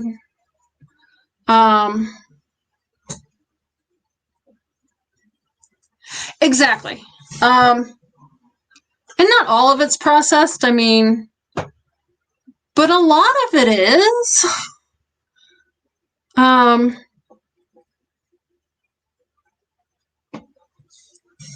Mark Hyman on Instagram. That one sounds familiar.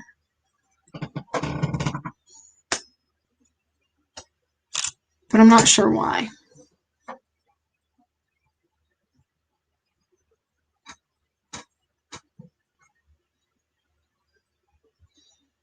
Yeah, I was a vegetarian for a while. I was a very unhealthy vegetarian for a while.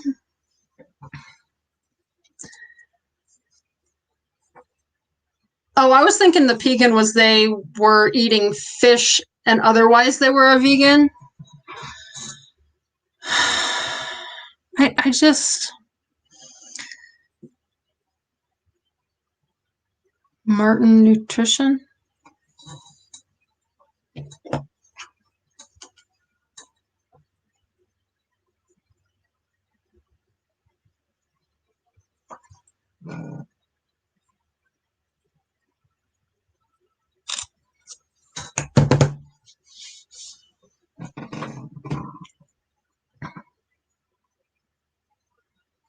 I don't know. It's like, so when I was doing good at paleo, I wound up in keto, and that kind of sent me in a tailspin.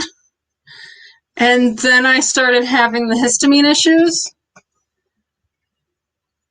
But at the same time, one of my root causes, I'm pretty sure, is PICO. So it's like, the whole keto thing should be beneficial to get the insulin resistance down. I don't know. We need like a mastermind group.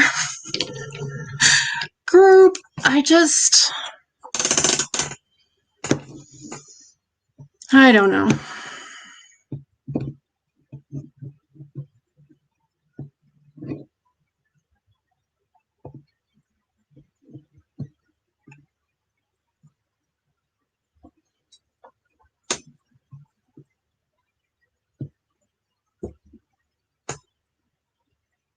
Debunks what? Like the paleo and the keto and all that? Or the histamine reactions? Because I was going to say, if she's going to tell me that that's all in my head, then I've got other issues. Which, I mean, and don't get me wrong, I've heard that it's all in my head from so many doctors at this point that it's like, I don't know.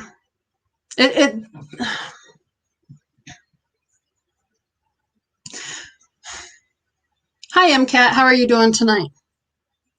Was it Mike?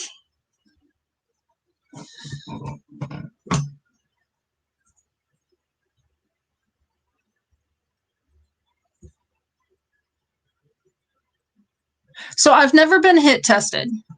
I have at one point been put on metformin and something else at the same time, and within a month I was like so off the suicidal thought spectrum that it was like, I can't do this anymore.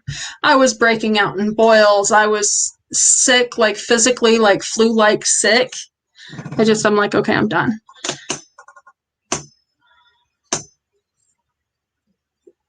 Oh, okay. I can handle trust yourself. I can definitely handle trust yourself. And it's like, that's my big thing with a lot of the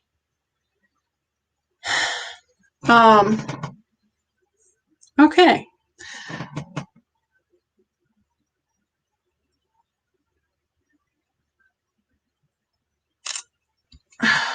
Yeah. In all honesty, one of the things I take now as a mast cell stabilizer is moringa. And it has actually been in scientific studies up against inulin and metformin, and it was more beneficial.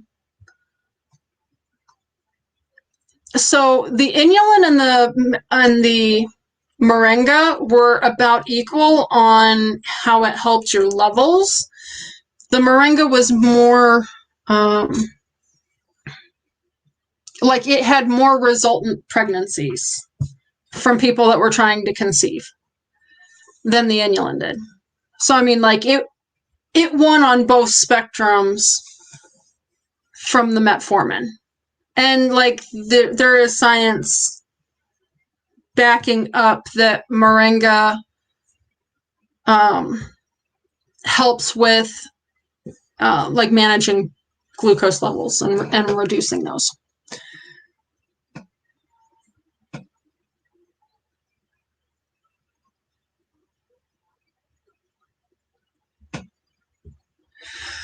Okay. Yeah, because like I think there's definitely some issues there with me. So a replacement for corticosteroids that anyone knows of.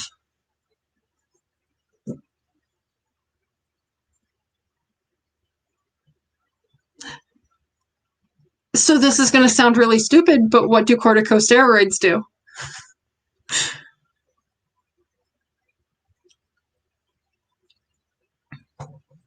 Because that would be where I would start. Like, what are they physically trying to do? Like, sorry. That's not one. It's like, I know what an NSAID does. I don't know what NSAID stands for. I'm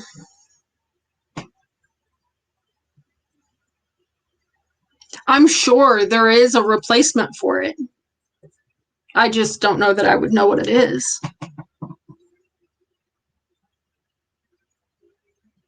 Oh, corticosteroids are antihistamines?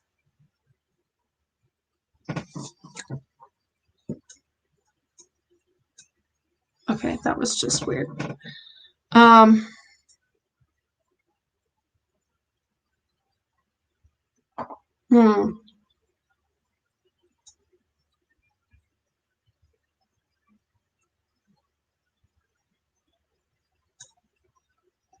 I don't know.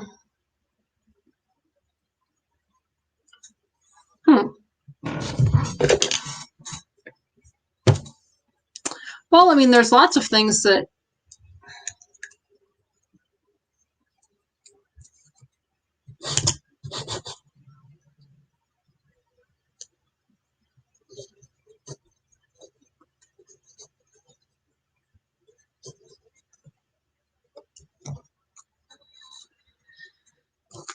well, I was going to say, I think I put the disclaimer in the description. I am not a doctor. I have no medical training whatsoever. That said, as far as inflammation, I take turmeric. I take something called MSM that I'm not sure is supposedly directly supposed to work on inflammation.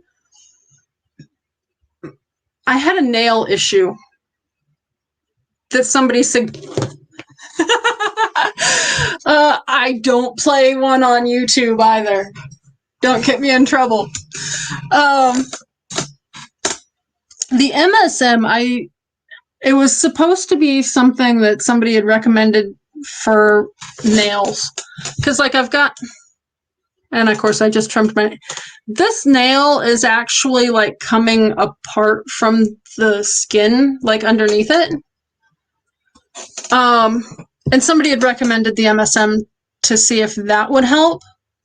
It didn't help for that, but, like, I was having trouble sleeping because my hands hurt because the turmeric had worn off. And at that point, I was already taking enough turmeric. I was kind of concerned about taking more turmeric. And it actually helped with that so I could sleep better.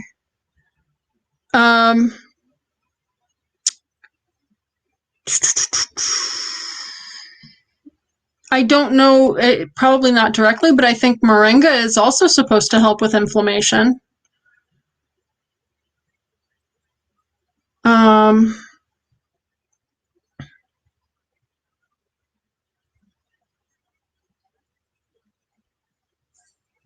Milk thistle is definitely good for the liver. That one's milk thistle's actually going to come up in the next month or so on one of Thursday's herb journals. I'm doing skullcap now, and then I don't know. I might have skullcap finished on Thursday. If not, by the way, I'm assuming since nobody has said anything that I sound okay. I've been having issues with sound for like a week and a half now. So I'm doing skullcap on Thursday. That might stretch into the next week. And then what were the ones I gave her a choice of? It was like catnip and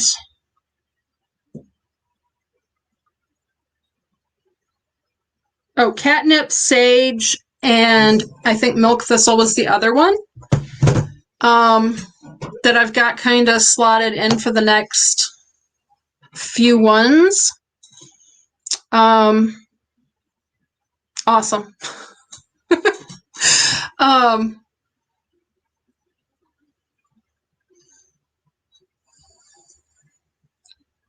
Because basically I want to get off of the Young Living supplement that's supposed to help support liver function, and I'm thinking I will probably start going to milk thistle for that. That's the one you had told me about, and I looked into it. I still haven't found Bacopa, and I lost my note the next day because I haven't tracked that down. Green tea is high histamine because it's fermented, and ashwagandha is a nightshade, which may have absolutely no problems for you, MCAT. I don't know all of your issues. For me, that's what I would be concerned about in that mix. Yeah. Oh my word, Mel. I take so many freaking supplements. It's insane. But at the same time, I'm functional and I feel better than I did when I was like early 20s. Is that horrible?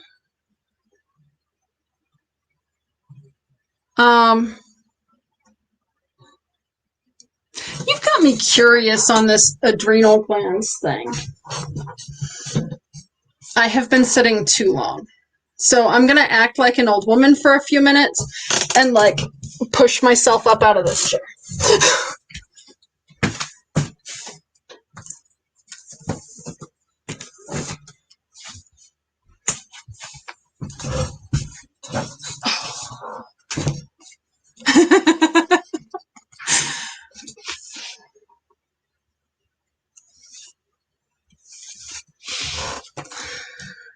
Well, I don't know. I've been talking about mine for like 2.5 hours.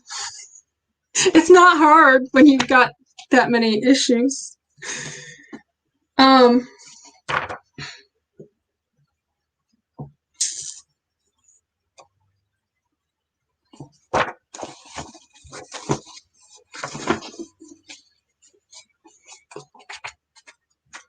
Sorry, I didn't start in the index.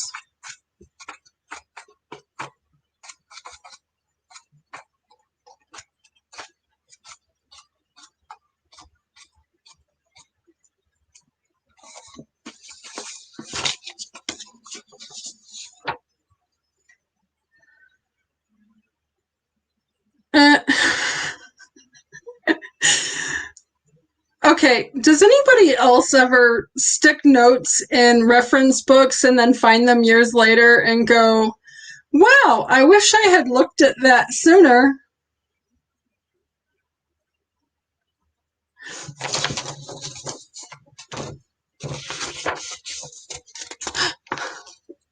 All right, so you guys can't see that. So the first one in that list is kava, which is not something I take, and I had done more research on it and it wouldn't work out. Literally everything else on there I use or have been researching to add to my regimen.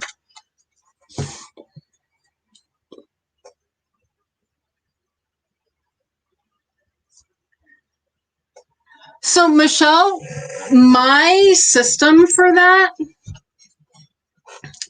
if I don't know if something's helping, number one, I only start one thing at a time. That way I know if it's that or not. But then if I'm not sure if it's helping, I go off of it for a few days or a week. If I notice a distinct difference that, okay, things are not good, I'll go back on it. If things are like, I don't really know if that was doing anything, I'll leave it off for a while and see if I wind up with anything sort of compounding.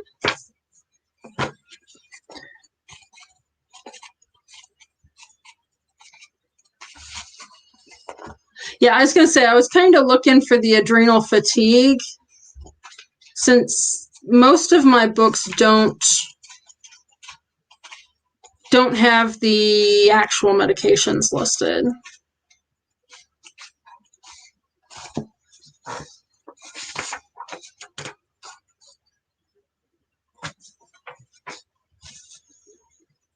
Yeah.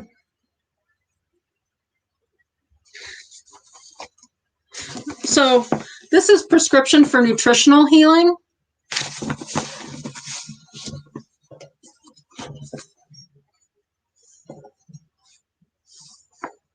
The MP thyroid or the mixture, the Protandium.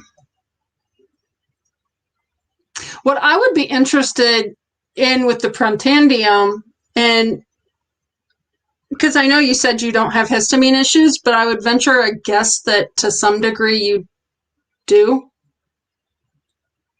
Because like you've named off 2 or 3 things that would put you in like they're all root causes of histamine intolerance. Have a good day, Mel. Thank you for stopping by.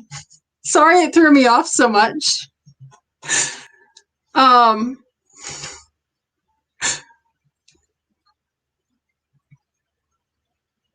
Okay. Have a wonderful day. And good luck with your kitchen or whatever room you're decluttering now.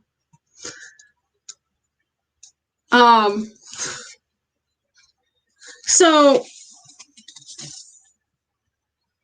there's like a whole page worth of stuff about adrenal disorders, but then it's got an adrenal gland function self-test, which I find interesting. But it says normally systolic blood pressure, the first number in the measurement of blood pressure, so like 120/80, it would be the 120, is approximately 10 points higher when you are standing than when you are lying down. If the adrenal glands are not functioning properly, however, this may not be the case. Take and compare 2 blood pressure readings, one while lying down and one while standing. First, lie down and rest for 5 minutes. Then take your blood pressure. Stand up and immediately take your blood pressure again. If your blood pressure reading is lower after you stand up, suspect reduced adrenal gland function. The degree to which the blood pressure drops upon standing is often proportionate to the degree of hypoadrenalism.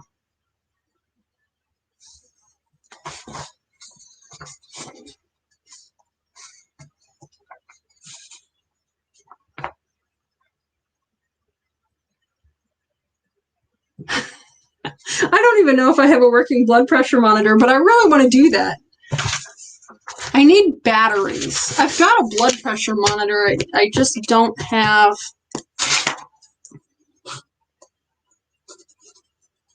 Because that's another one of those. It's like the adrenal glands signal things to start, to stop, to do this, to do that.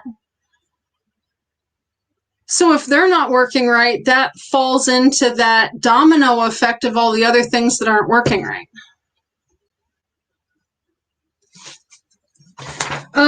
Anywho, totally not what I was... The herb astragalus improves adrenal gland function and aids in stress reduction. Do not take this herb in the presence of a fever. Interesting to know. Glad I don't have fevers very often because I do take astragalus root.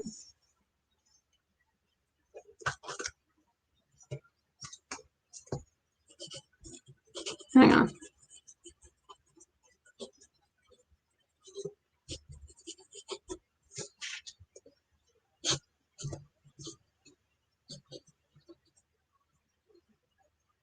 Dr. Ken Berry.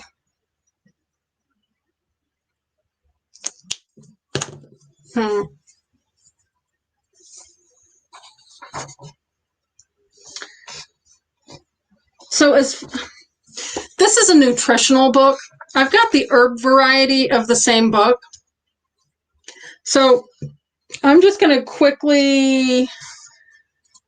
The nutrients it says that are essential: B complex plus extra pantothenic acid, or B5.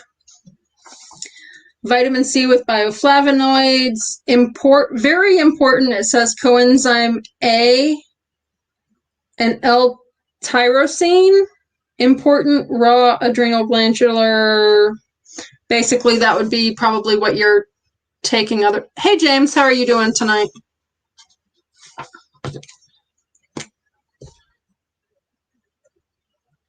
All right, so berry, not berry.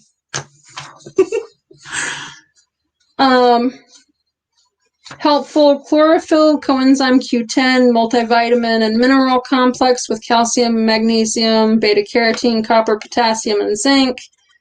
Raw liver extract.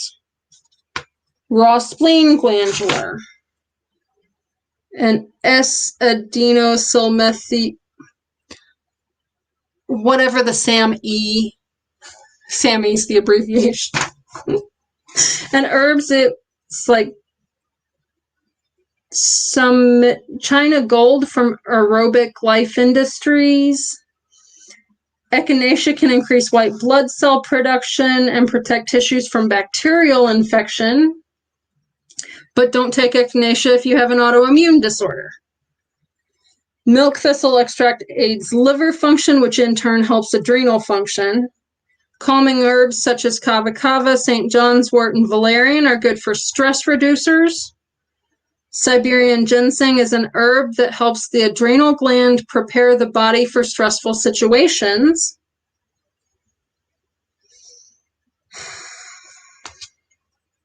Deep water ocean fish like salmon or tuna. Lots of fresh fruits and vegetables, especially green leafy ones. Include garlic, onions, shiitake mushrooms, pearl barley. Interesting. Avoid alcohol, caffeine, and tobacco. Stay away from fats, fried foods, ham, pork, highly processed foods, red meats, sodas, sugar, and white flour. Regular moderate exercise. Avoid stress.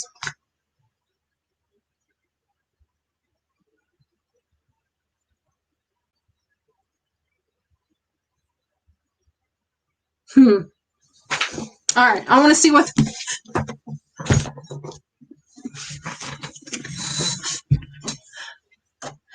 James, we went down a totally other rabbit hole.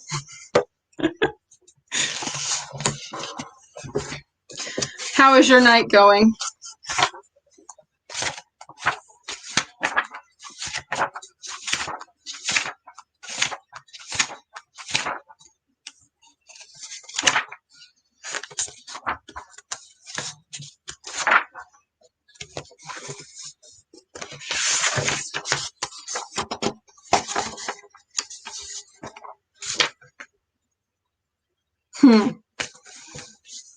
And this one doesn't even list adrenal fatigue.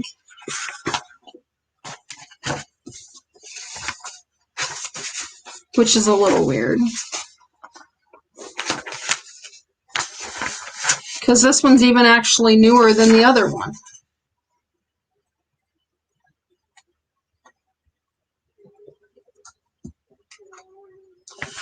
.404 and 405.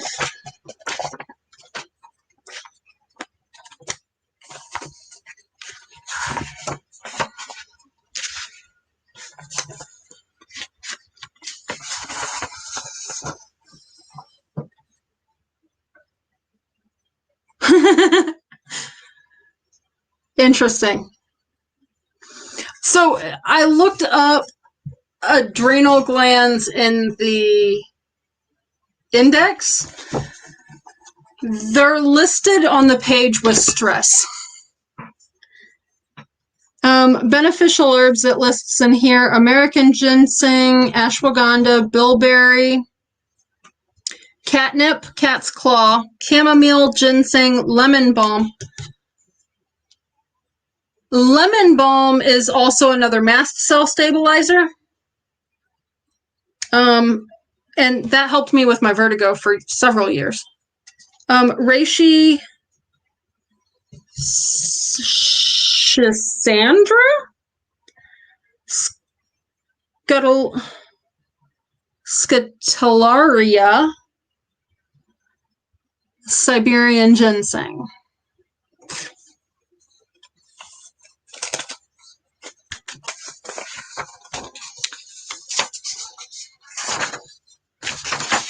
Interesting.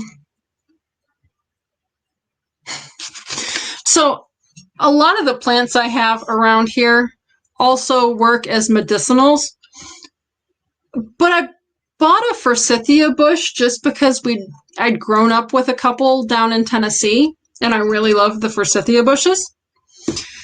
But I had never come across.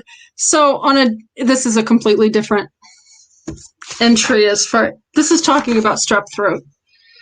For formulas, it's Lonicera and Forsythia powder, a traditional Chinese herbal formula found in laboratory tests to kill strep.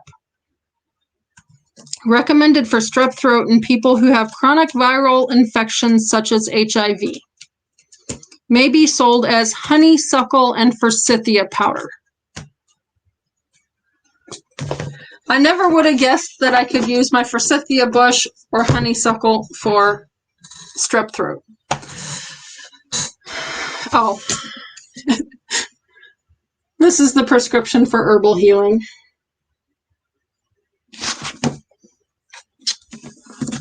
And both of these are like ancient. Because like I've had this one since I think before I moved out of my parents' house.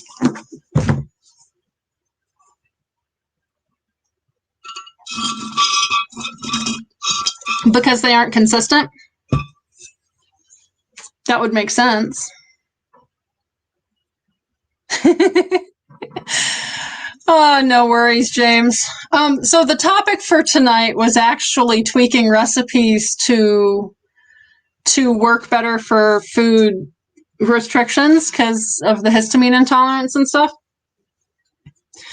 But basically, it's like, for me, I look and see, can I just pressure cook it instead of cooking it on the stove? I see if I can swap out like frozen corn for canned corn, that kind of thing. Can I leave an ingredient out that it calls for, but I don't necessarily need? And then like finding something that does the same thing flavor-wise. So like last week, I replaced the vinegar in the coleslaw recipe with grated onion, which still kind of gives the bite, but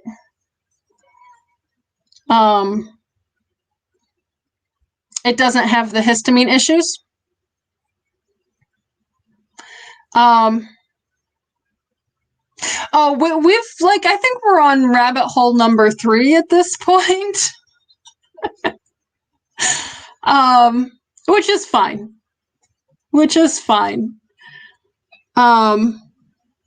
But yeah, so I mean, the first rabbit hole we went down was air fryers and pressure cookers, and then we went into thyroid stuff, and now we're talking adrenal stuff.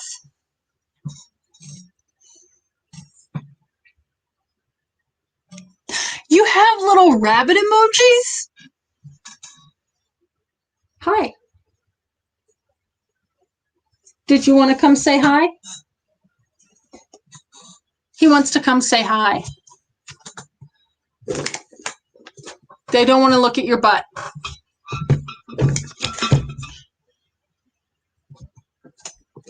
And I don't think it'll be comfortable to sit on the computer edge. Do you want to say hi?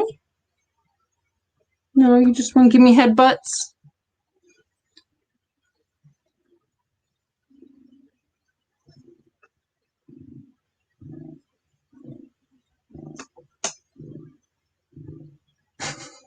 Cats are good for stress. Does that count?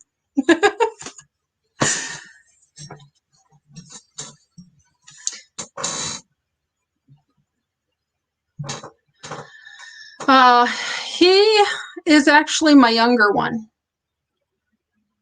It's empty, babe. How old are you now? 7.5? 8.5.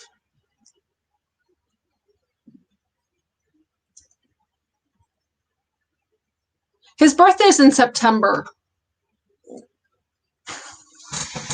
And he's not as easy to remember as Pinga is. Pinga came home, I think it may have actually been the day of my daughter's first birthday party, so like she's just automatically a year younger and her birthday's in March.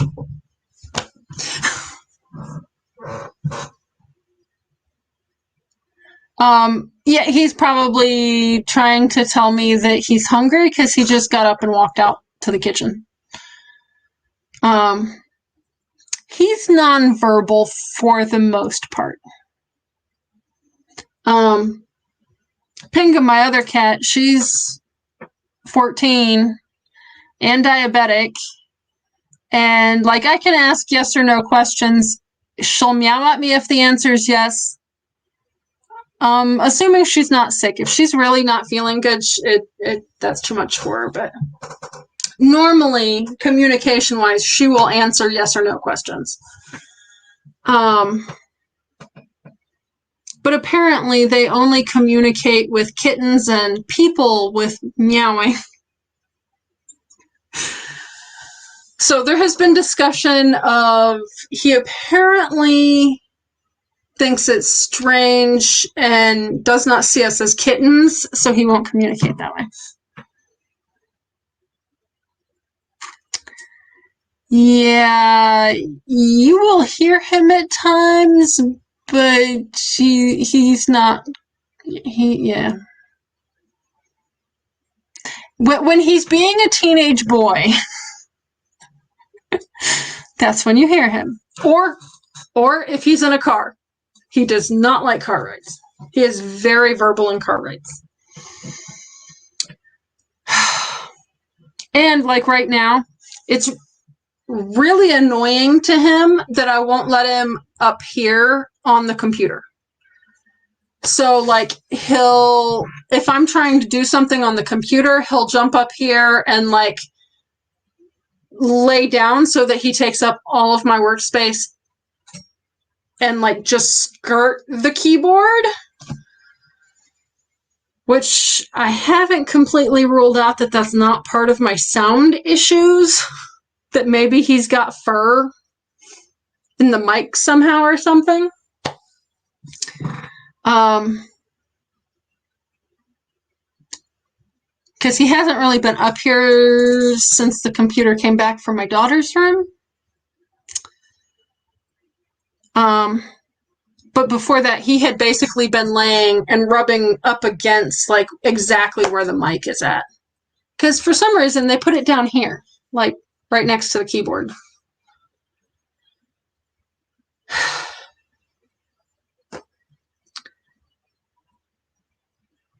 was going to say, we went down lots of rabbit holes. I'm not sure I really helped you guys with a whole lot, but it was a good conversation.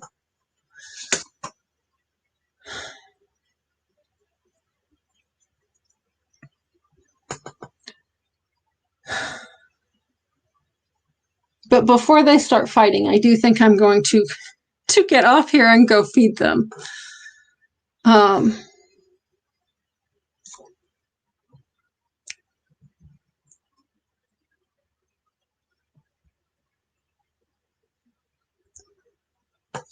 Because like right now I'm at 2 hours and 45 minutes. So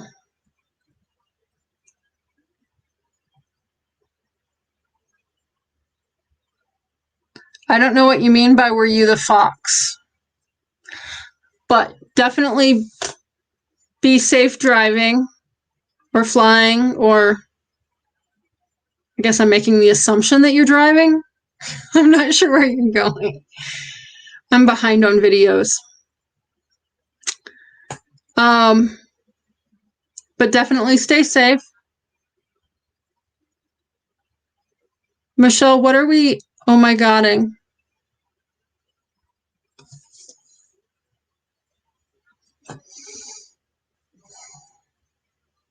And have a wonderful night, MCAT.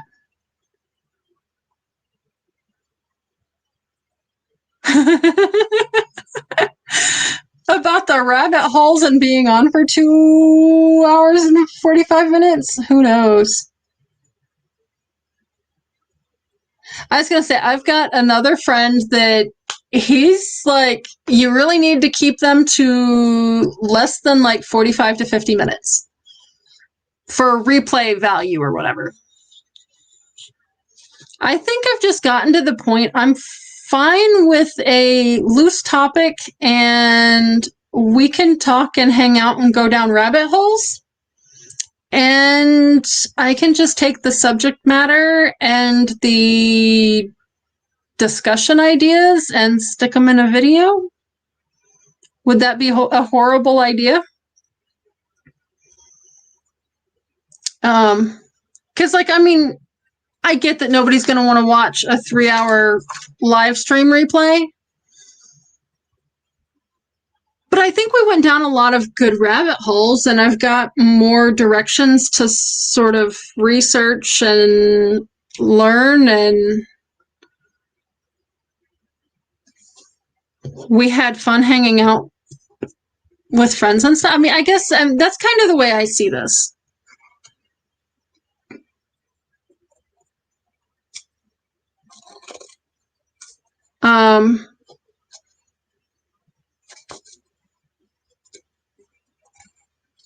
And that's why it's like, okay, as people come in, I'll sort of go back to what the topic was, but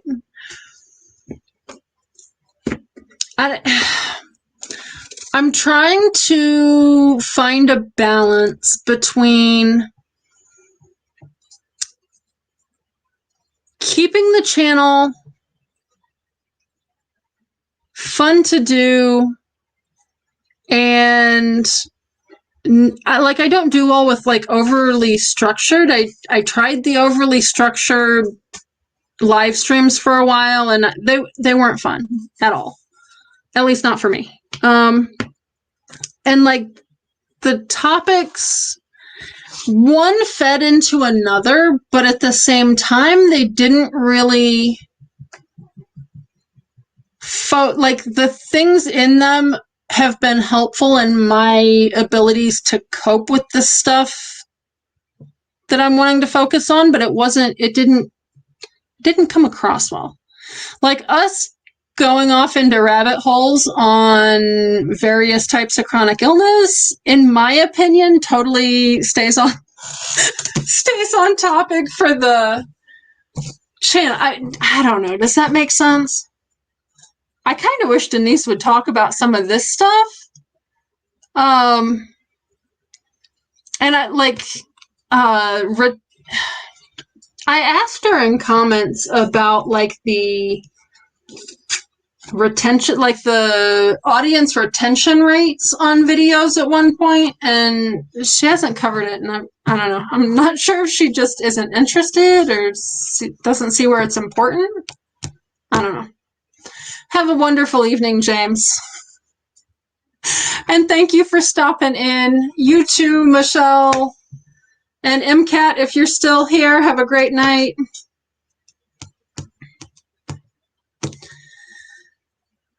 I don't know. Michelle, feel free to say something over at Denise's or email me if you think I'm going totally down the wrong direction. But I don't know. That's kind of where I'm at with this, is loose topic and let the rabbit holes happen, and I think I'll be fine. Night, guys.